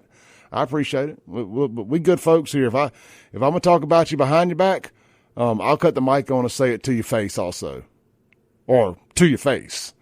But yeah, you ain't got to worry. We ain't got to worry about me or the mayor saying anything that we don't want anybody else to hear. So we professional, and that's how we roll. We grown men. We grown ass men, as to say. I'm a whole damn radio host. Like Jody Owens, the whole damn DA. I'm a whole damn radio host. Mayor Jake, he's a whole damn mayor. A whole one. Not a third. Not 33 and a third, not a half, not 17.5. I can do some Steiner math if I need to. A whole, 100%, 110%. We are live at the Men's Health and Women's Wellness of Mississippi Studios. Guys, you're looking for something to eat today, Burgers, Blues, Barbecue. All 3 great locations, Madison, Brandon, and, of course, Flowood. Swing by, man. Check out one of the great plate lunches. They've always got red beans and rice with sausage and hamburger steak, and they keep an alternating plate of whatever. It's something different every day. I don't have it in front of me to tell you what today's particular alternating meat is, but it's always great. But hey, look, man, burgers is in their name. don't sleep on the burgers. Everything else on the menu is great. The buffalo chicken wraps, fried or grilled, the Nashville hot smoked wings, and the other flavors are phenomenal. But the burger is the main event. I like the bacon jam smash burger myself. Extra meat, extra cheese, grilled onions, jalapenos, some ranch dressing. I like ranch on my burger. I like mayo too, but I like ranch also. I like to dip it in the ranch. You should too. Fresh cut fries, homemade, hand battered onion rings. Oh, get on down to Burgers Blues Barbecue today. All right, man, let's jump into it. They call it the most incendiary show on the radio for a reason, and that is when I got an hour in here by myself with no guest, nobody I got to worry about embarrassing or dragging down into anything. That's what we're going to do here. The Guns and Gear text line is 769-241-1944. The Mazda of Jackson phone line is 601-879-0002. Real quick, this is kind of a free-for-all here. If y'all listen to the show Friday, I had Chad McMahon on, Senator Chad McMahon, who's up in North Mississippi area. And Chad got on here and talked about all the different things to do in Mississippi, kind of all the little events, the little unique things and places to go. And that really inspired me. I kind of jokingly called it 100 things to do in Mississippi before you die. And I don't know if we discussed 100 things, but you get the gist of it. We talked about the Neshoba County Fair. We talked about the Windsor Ruins, the Witch's Grave in Yazoo, a bunch of these little dive bar type restaurants. So I really put my time and my money where my mouth was Friday. So when I left here Friday, I went out I'm just going to kind of recap it for you. I'll tell you some of the cool stuff I did. And all these people ain't sponsors. Actually, none of the stories I'm about to tell you involve sponsors. So this is just a little free earned media for these businesses. I went out to Cameron's Garage, Cypress Point, the old McLean's. And on Fridays, they have a ribeye steak sandwich. And if you follow me on social media, you've seen the picture. I got invited out to try this sandwich. And I was like, all right. I was just thinking it's probably like shaved ribeye, maybe like a Philly cheesesteak or something. I was like, whatever, man. I like these folks. They're friends of mine. Free lunch if nothing else. It'll be good. I mean, I knew it wasn't going to be bad by no means. Bro, shout out to Mo, the bartender. There's a Mo, the owner, then there's Mo, the bartender. Mo's a big fan of the show. Shout out to Mo. Me and my buddy Casey Ellis Auto Place, he met me there for lunch. And we ordered the ribeye steak sandwich each. I kid you not. They brought out a whole ribeye, just like a whole Jody Owens. He's a whole DA. They brought out a whole ribeye steak, every bit of 16 ounces, on a hamburger bun, a fresh made front. They make their own bread there in-house too, by the way. So it's just the hamburger buns there are phenomenal. They brought out a whole 16-ounce ribeye on a hamburger bun with the toppings and some French fries. Man, I was able to eat about half of it. Guys, I can't recommend it enough. If you're out and about over there on that end of Rankin County on a Friday, they only offer the ribeye steak sandwich on Fridays right now. It's their lunch special. Now, it's almost $20. Now, people, man, that's $20 too much for lunch. Yeah, maybe, but this ain't for everybody. If that's outside your budget, go eat somewhere else. A lot of our great sponsors offer a more affordable plate lunch for you. And I don't fault you for doing that. But if you want something unique, something different, I can't recommend the ribeye steak sandwich from Cameron's Garage there at Cypress Point enough. Because do what I did. Get an extra bun. Tell them, hey, can I get an extra bun? Cut that thing in half, and it's enough to make 2 ribeye sandwiches. Or here's a little cheat code for you. Take your friend with you, your girlfriend, your wife, your husband, your boyfriend, your kid, whatever. Order the ribeye steak sandwich and ask for an extra bun. Maybe they charge you $1 or $2, whatever. Split it right there. And instead of $20 a plate, you got 2 ribeye steak sandwiches for $20. Cheat code. Anyway, it was really good. It's like fat-infused ribeye. I got a history lesson on it. They infuse these ribeyes with fat. Yeah, shut up and take my money. Anyway, you can't go wrong there. So, all right, so that was lunch. Now, look, I had a heck of a weekend here. We're going to talk about it this first segment, and then we'll get into the news and everything else. But it is called The Clay Edwards Show. So I'm going to tell you about Clay Edwards on my weekend.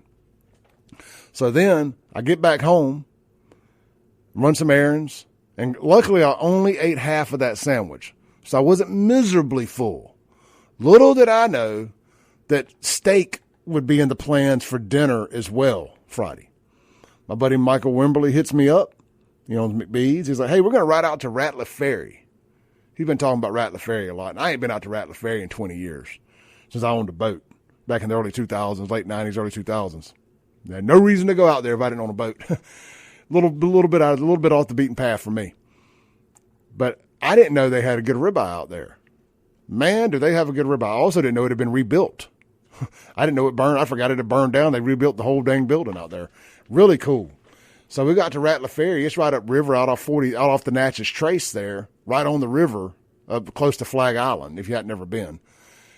Wow, it was cool. There was a good band playing. We sat out on the porch. I posted some pictures of this as well on my Facebook page, and I got the ribeye. And my friend picked up the ticket, so I can't even tell you how much it was. It was market price. I did look, so I'm not quite sure what market price is right now.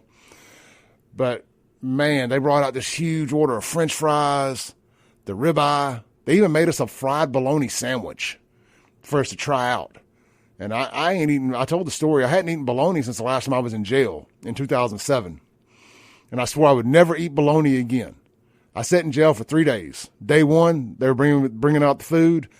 I was like, no, you can have my sandwich. I'm getting out of here soon. So I missed my lunch on day one. And I hate bologna, by the way.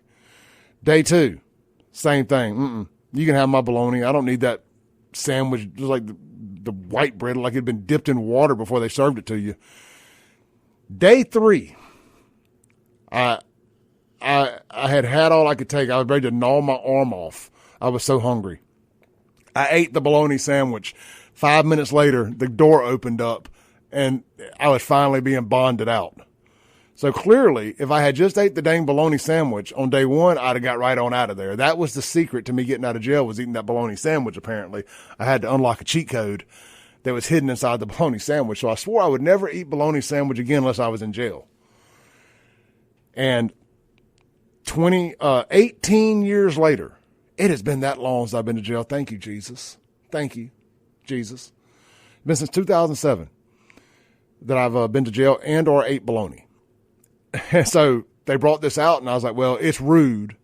It is rude to turn down a free bologna sandwich. And honestly, it looked so good that I just had to try it. Again, I took pictures of it. It's on my Facebook, too, at SaveJXN. Or maybe it's on my personal page. Either way, I'll get it shared. Join the Facebook group, Clay Edwards Show. Just type in Clay Edwards Show into Facebook, and the private group will pop up. Join that group, and I share everything there, all this stuff. So anyway, then I got the ribeye. It was great. It's a marinated ribeye. So it sits in Thousand Island and all these other seasonings, Tony Satchery, salt, pepper, etc. And man, they cook it just right. And the kitchen's an open kitchen. When you come in, boom, there's the kitchen right behind the counter. And you can see them cooking everything. Now, it's not a bar. It's a counter. They got a bar outside. So it's almost like a Waffle House. It's really cool as far as being able to see everything being cooked. And it's cooked on a flame, not just a griddle. It's cooked on a flat, not cooked on a flat top like a Blackstone. It's cooked on a grill, on a gas grill. Anyway, really good steak, really cool experience is really the moral to the story here. The steak was really secondary to the experience of going out there and just sitting on the water, hearing the live band, being that far up the Natchez Trace. It's an adventure just to get there, And it was just really cool. So that was two really unique things for lunch and dinner Friday after talking about all these little off the beaten path type places and stuff. And not that Cypress Point is an off the beaten place dive bar by any stretch. It's a massive multi-million-dollar facility, and they got the safari and all that stuff. It's a really cool deal out there. All right, so fast forward to Saturday. I had made my mind up that I was going to go and do some of these weird attractions in Mississippi after the show Friday. I was like, I'm going to doing something, man. I had never been to the Neshoba County Fair except for the political speeches. I'd never been on a Saturday. So I helped Fred Shanks move a friend of him and his wife's. And I was like, all right, your payment for me helping you move somebody on a Saturday is you got to go up to Neshoba with me. And he got the blessing from the wife, and Off to Neshoba we went. And, man, did we have a good time. All the different cabins we got to stop by, all the different people that we met. I walked up to Archie Manning's. I haven't done this in a long time. I walked up, Archie Manning and Eli Manning are sitting on the porch of theirs there at the cabin at the Neshoba County Fair. And I'm like, I bet you it's probably frowned upon to go and bother them. But you know what? I'm going to go bother them. And bother them I did. I'm being facetious. I just walked up and I just told Archie. I got to see him get inducted into the Hall of Fame for Russ Latino's group, the Top 50. I forget the exact name of it, but it's a Magnolia Tribune, whatever it is, their big event that they throw, their Top 50 of Mississippi event. And they inducted Archie into the Hall of Fame, and his speech was phenomenal. I mean, it truly was about overcoming adversity and being a team player and just everything, just a great leadership speech. And I just wanted to tell Archie, I was like, man, I really personally, at 47 years old, I got a lot out of that speech. And I just wanted to thank him for that. And, of course, I got snuck in a Hell State on him, but then I looked over at Eli, and he was really attentive, man. He was looking at me and shaking his head like he was listening the whole 9 yards. And I kept it under a minute and a half. I didn't want to bother him too much, and shook Eli's hand on the way out and on about my business. But that's Neshoba right there. There's some of the most famous people in America. I mean, you can't argue. The Mannings, whether you like them, love them, or hate them, they're some of the most famous people in America, especially in sports. And just sitting there right there, just chopping it up, man, just right on the porch. And here comes Clay Edwards interrupting their quiet time. But look, man, I mean, I figured what comes around goes around, right? They wouldn't have what they have if it wasn't for people supporting them. And I just wanted to tell them thank you. What Archie represents is Mississippi values and doing things the right way. And whether you're an Ole Miss fan or a State fan, either way, it was really cool. And let's see here. I can roll over for just a minute because I want to get this out of the way. Then I go back up to the fair to Neshoba yesterday. My friend Dr. Spencer Mills with UrgeVet was part of a team that filmed a documentary about the Neshoba County Fair. And it is phenomenal. They had a screening that was open to the public. All you had to do was get your butt over there to the Ellis Theater and watch it last night, free of charge. Come on in, get what you're here for. I sat front row, watched this event, watched this amazing documentary. And it's really cool now, too, having been to the fair a couple years and having just been there the day before. And it was all the sights and sounds, and the people were very familiar looking as you're watching this documentary. And I never got to experience that watching a documentary. Usually you watch a documentary and you're far removed from whatever it's covering. You can't actually literally watch the documentary and then go do the thing immediately. So I wasn't even going to go to the fair last night. I was just going to come straight back home as soon as it was over and do show prep and stuff. If y'all can't tell today, I haven't done a nickel's worth of show prep. I'm just 100% winging it because I didn't get in bed at 12:30. But me and Spencer Mills went and we walked around the fair, met so many great people. My friend Laura Dees and her family's cabin. Shout out to Riley and Laura and all of them for being such gracious hosts of us on their patio right there at the entrance. We had a blast. Every time their cabin is right along the fence there where the entrance is, the main entrance. And everybody that walked by, we intentionally called them by wrong names. Hey, John. Hey, Chris, tell John we're going to see him down there on the square later. To complete strangers, just messing with folks. And it was a blast. And they piled us up. Laura's got a 4-door Jeep that the top comes off of. And they're like, y'all want to ride around the fair in the Jeep? I'm like, hell yeah, I want to ride around the fair hanging out of the top of a Jeep. What's my name? So, of course, we pile up in this thing like a bunch of clowns in a Hobby Shriner's car. And we're riding around the fair, hooting and hollering at people. Man, it was so much fun. Barbie Bassett's husband plays in a band, and they were set up on the front porch of another cabin, rocking out. And again, I got pictures and video of all this. I'll get it posted today. But I say all that to say this. I don't ever want to hear anybody say there ain't nothing to do in Mississippi. There's plenty to do in Mississippi. You just may have to bust a few bugs and burn a little bit of gas to do it. May have to suffer through a little bit of insufferable heat and ruin a pair of shoes walking around the red clay. But there's plenty to do in Mississippi. The Neshoba County Fair is one of the funnest things I've ever done, one of the coolest experiences. I got to hang out with the Tannehills. That's the mayor of Oxford and her husband, their cabin. They're such gracious hosts. And I hate even getting into the different cabins because I always forget somebody. Pete Perry, his cabin, his family. I just had a blast. So much fun every year, and I ain't nowhere near done. Tuesday, 2 p.m., Sports Center going to be broadcasting live at the Neshoba County Fair. Wednesday and Thursday, you got the political speeches. That dang old Raptor going to get a lot of bugs busted on it this week coming back and forth from Neshoba. Get ready, Fred Shanks. We're going back. This is the Clay Edwards Show. We'll be right back. And let's get into some of the big stories of the weekend other than Clay's big adventures. I heard they have a bicycle in the basement of the Alamo. That's what my weekend felt like. We'll be right back on WYAB.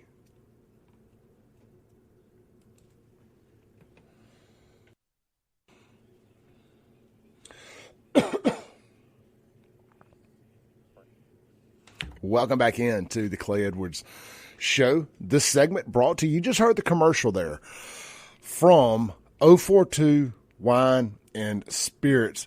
Guys, so I went by 042. I've been trying to build up my bourbon collection. And I don't drink a lot of mixed drinks. But I've reached that age as a man where I'm interested in a few things. Having a nice bourbon and whiskey collection. Fred Shanks came by the house the other day and was telling me kind of what I had there. I just kind of blindly buy this stuff based on, like, oh, it looks cool. So-and-so's got some. Well, Clay needs it. Monkey see, monkey do. I'm kidding a little bit. Not really. And plus I like to support my sponsor, 042. So when they get a select barrel, I was like, well, they support me. I want to support them. Well, 042 Wine and Spirits has got a special private barrel selection right now of a brand called Penelope. And the bottle looks like a wine bottle. It's black. And where's my Brad? I'm pulling up the text because I want to tell you all about this real quick. Give me 60 seconds and we'll get back to all the fun. But so this is called Penelope. It's this awesome black bottle. It's called Project X.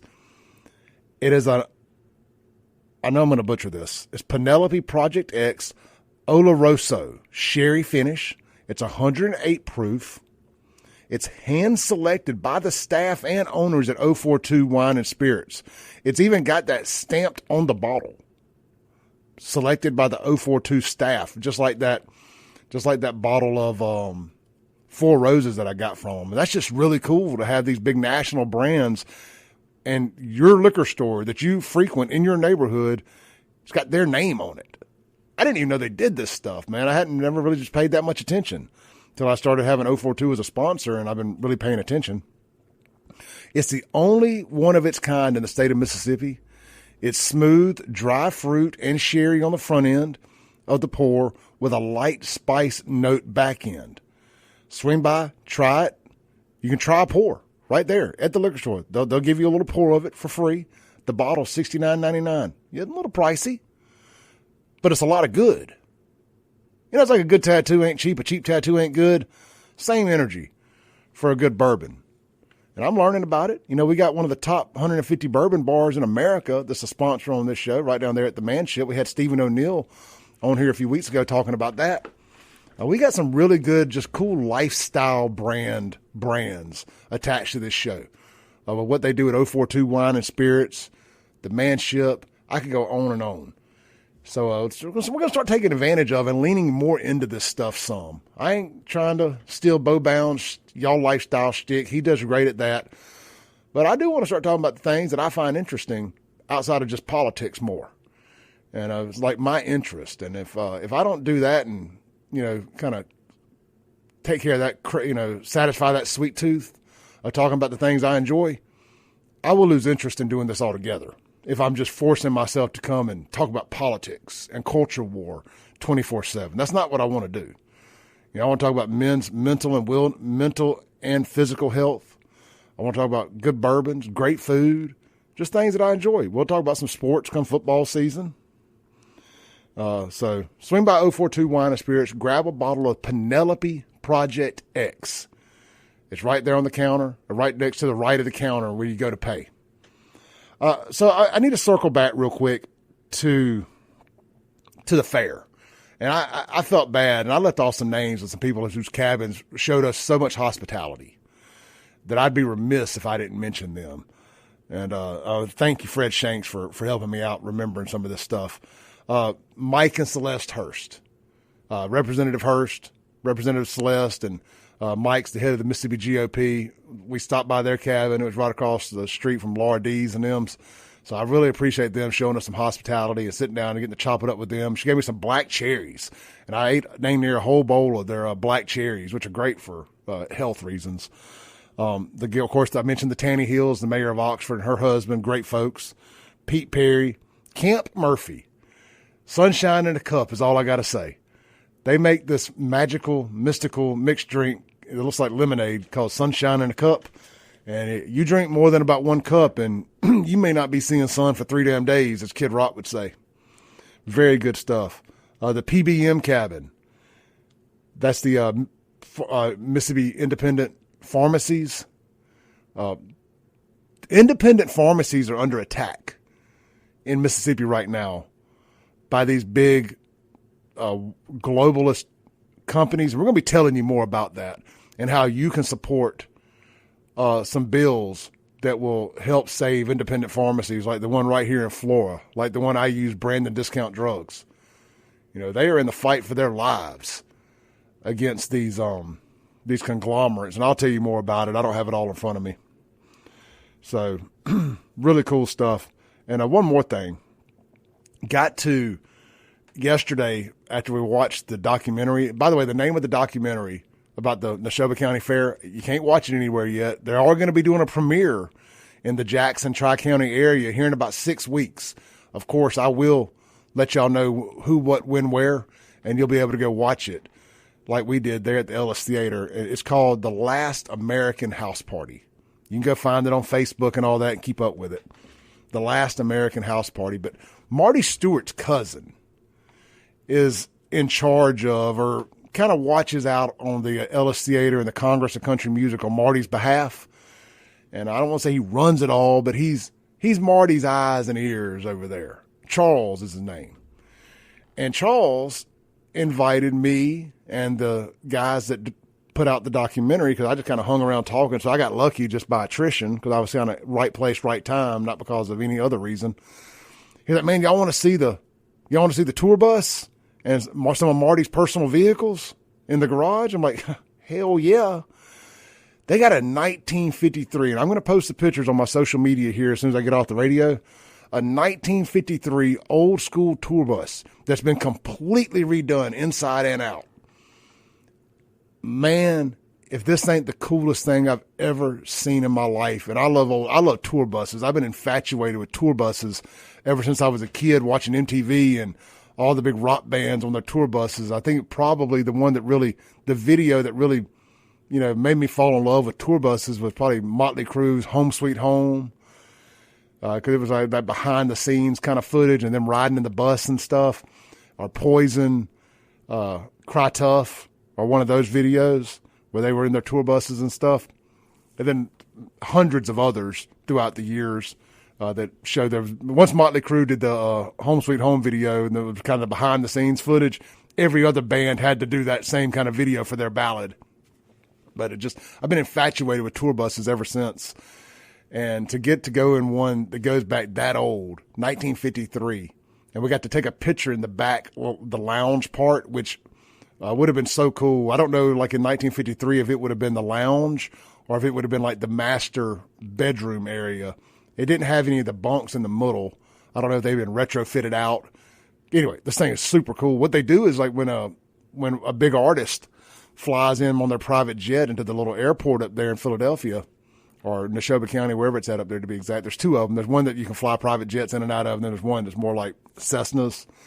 So like these big artists that are playing the casinos, or, well, I guess they don't do it for the casino bands, but the ones that play the Ellis Theater, they surprise them. And instead of sending like a limo to pick them up, they show up in this bus to pick them up, and they're just blown away. So we got the opportunity to do that yesterday, and that was kind of one of them once-in-a-lifetime behind-the-scenes deals that I got to do. And I just pinch myself that I get to see and experience some of the things that I get to see and experience.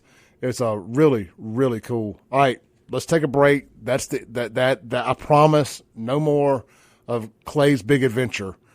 When we come back, I want to talk about the Walmart stabbing and how a good guy with a gun saved a bunch of lives yesterday or over the weekend. Good stuff there. Good stuff there. I know y'all tagged me in it all weekend. Clay, why ain't you talked about this? Why ain't you talked about this? Is it because the good guy with the gun was black? No, it's not. I was drunk having a good time all weekend. I'm kidding. I wasn't drunk, but I was having a good time all weekend. We'll talk about it next. Coming up. Don't go nowhere. We'll be right back.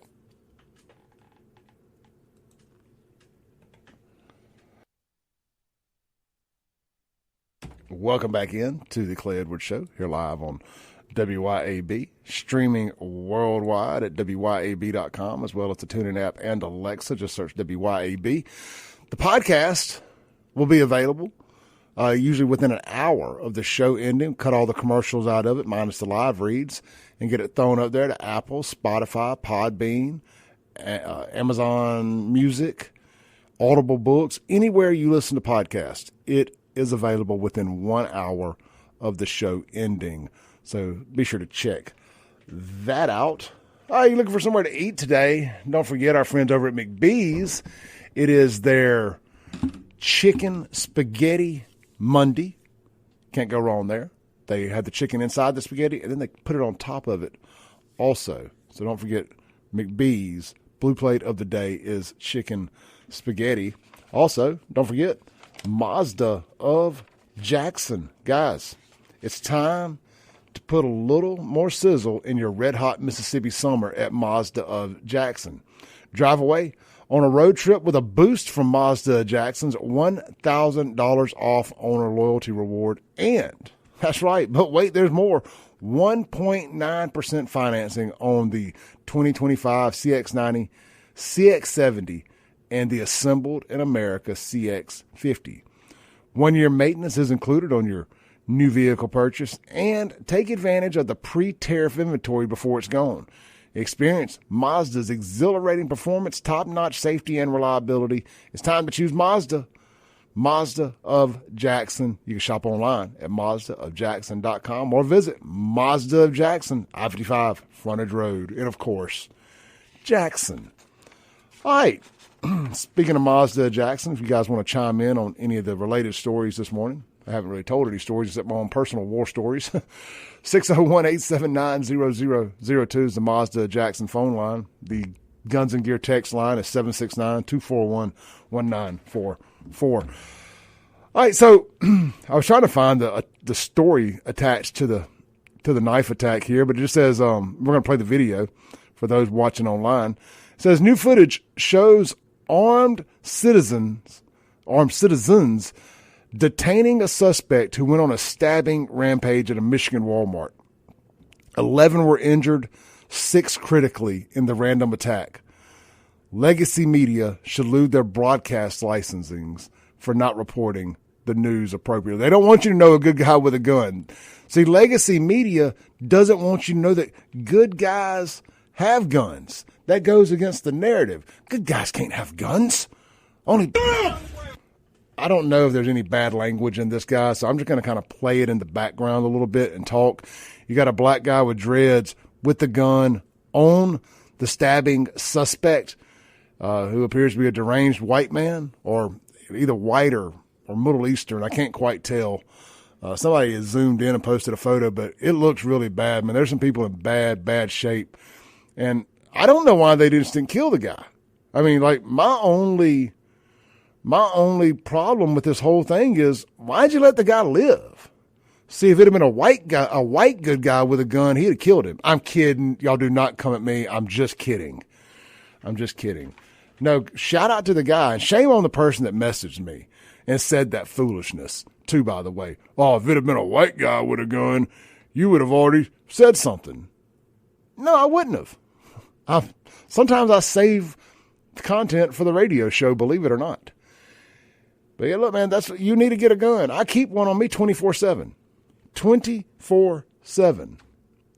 So much so, funny story here, so much so that I took it out of my pocket and I set it on the coffee table, or the table in front of my couch, whatever you want to call that, coffee table. And I picked it up to put it in my pocket. And Morgan asked, she goes, do I need to put my gun there? Like it was there specifically because I was worried about something. I was like, no, I sat down to eat and I'd taken my gun out of my pocket. I was like, it wasn't there for a specific reason, but it's owned me so much that I think it freaked her out that it was sitting on the counter like something was wrong. So, I mean, look, I stay strapped down. You know, people are like, Clay, you shouldn't tell everybody what you do.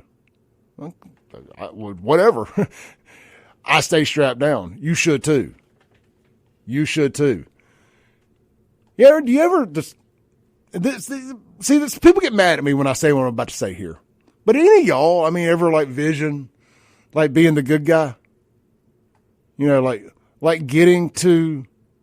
See, this is going to be used against me in a court of law at some point. I just know it. But whatever. Hopefully I never have to do this. I don't want to do this. But you ever like vision like yourself in that situation? Like what would you do if you got to participate in a community improvement killing? Like being the good guy. To be the good guy with a gun. Like have you ever visioned how like that would go? Like do you have the testicular fortitude to follow through if you had to? I mean, it's one thing to catch somebody who hasn't hurt anybody yet, but if somebody's done gone through Walmart and stabbed however many people, I mean, they got an exact count yet. You know, like when they pulled the gun on, they didn't know he had stabbed. Presumably, didn't know that he had stabbed 11 people or 16. How many people was it exactly?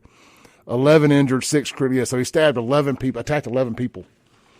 You know, you just kind of see him have stabbed the one. I mean, do you pull the trigger? Just say, enough. I've seen enough. Pop, pop. Or do you try to, you know, get them to stop with the threat of violence until law enforcement gets there?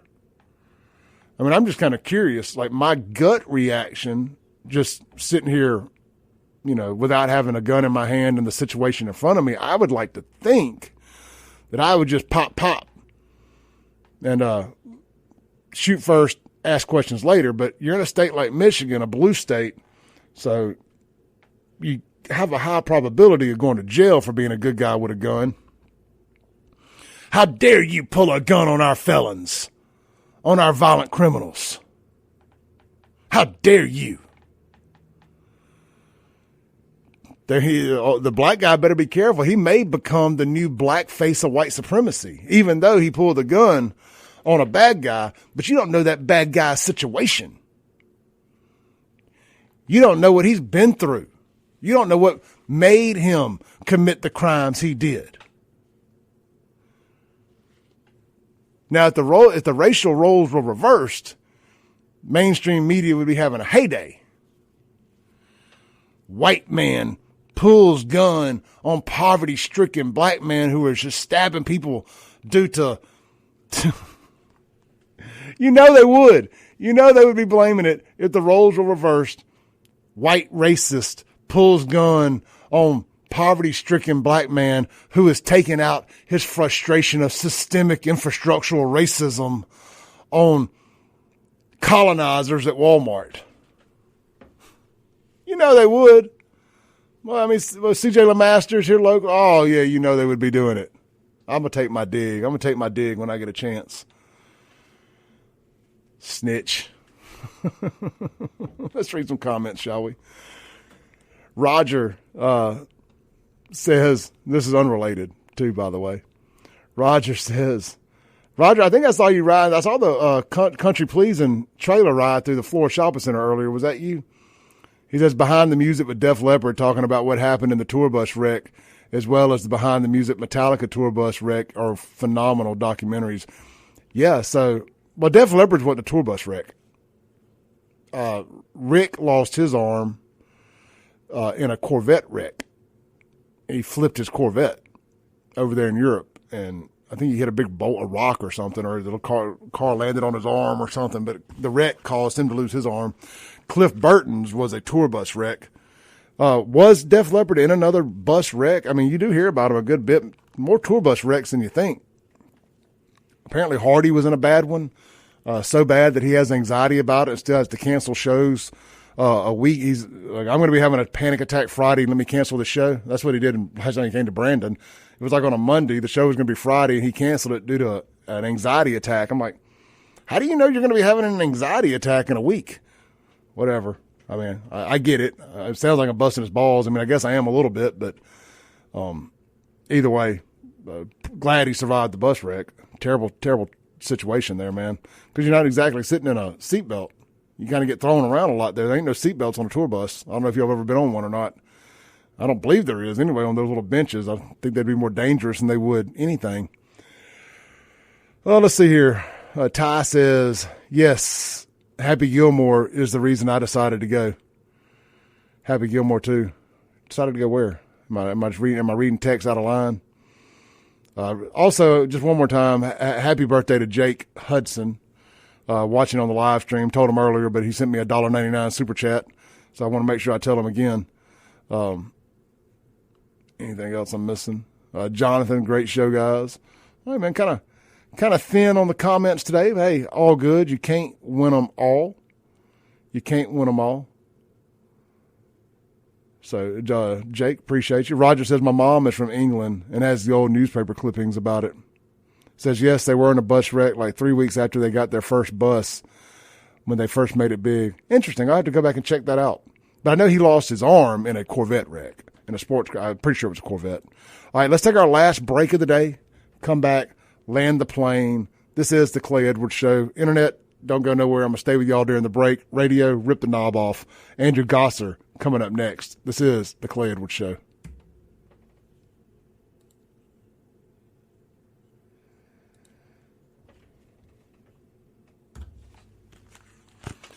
All right, guys. Fun show today, man. Last two shows have been enjoyable. A little bit of change of pace, both of them. Not a whole lot of politics on either show. Well, I guess technically you have the mayor of a city in here. That's all politics, but you know what I mean. We've been on a tear with the incendiary political stuff, so it's been nice to kind of take the brakes, kind of pat the brakes just a little bit. Stacy Wilkes says, thank you for the support of independent pharmacists. Hey, absolutely, Stacy, and I'm planning on taking a dive into that today and finding out who I can get here on the show to talk about that.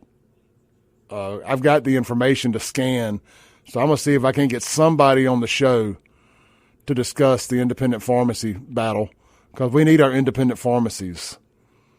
Mr. Bubblek says, damn, I hate I missed it. How'd the interview with Jake go? Hey, brother, all you got to do is go to the start this video over, and you're watching on YouTube, just wind it back to the beginning and hit play. 2 full hours with Jake Windham. Great interview. I loved it. Jake's a friend of mine and has been and has helped me out so much along the way. I don't know if this show would exist if it weren't for Jake helping me out so much with guests and stuff early on. So, yeah, Mayor Pearl, Jake Windham, interview went great. And I love having him on. First time I've got to have him on. Schedules just hadn't lined up and whatnot. So it was great to get Jake on, talking about all things Pearl and talking about the Pearl River flood prevention project. So good stuff there. Yep, that's right. Stacy, I knew I recognized your name. You're down there in Pearl River County. So, yeah, we're definitely going to represent our independent pharmacist here in Mississippi. I'm going to represent just about any small business that is having to deal with mega conglomerates. This show is 100% powered by small business. Even though I don't have a pharmacy sponsor, I'm still going to support independent small businesses and pharmacies. Like I said, Brandon Discount Drugs is my personal.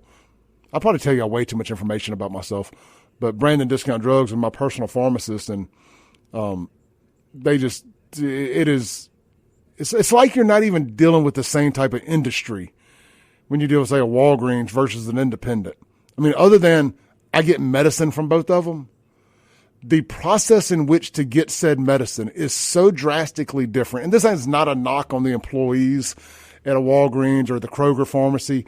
They're great, but it's just the process that you deal with, you know? And I just love dealing with a small independent pharmacy. Being able to, like Ryan owns Brandon Discount Drugs, being able to walk in there and ask Ryan a real question or, you know, any kind of favor I may need or whatever else. It's just, it goes so much further being able to have a real conversation with folks. That's why I just like doing business with small business owners. Just why I don't go to Kroger for anything. I don't go to Walmart. I mean, I'm not saying I don't order something online here and there. Amazon, sometimes they've cornered the market. You about got to do business with them.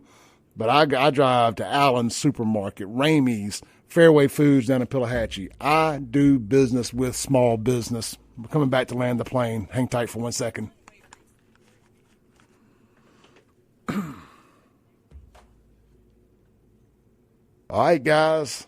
Appreciate everybody staying through to the very end. It was 3 full hours of the Clay Edwards Show today. I want to thank Pearl Mayor Jake Windham for coming on the show for the first time. I appreciate you guys sticking with me, listening to my Neshoba County Fair stories today. And look, I plan on going up there another 3 times this week, maybe 4. I'm thinking about rocking out there Friday night, the last night, if I can find a cabin to crash in, and really soaking it all in and hating myself the next day. But I want to get the full fair experience this year. Appreciate everybody tuning in. Go back, listen to the podcast with Jake. It'll be available here shortly. Y'all stay blessed. Coming up next on WYAB is the Andrew Gosser Show from 10 to noon. See you tomorrow.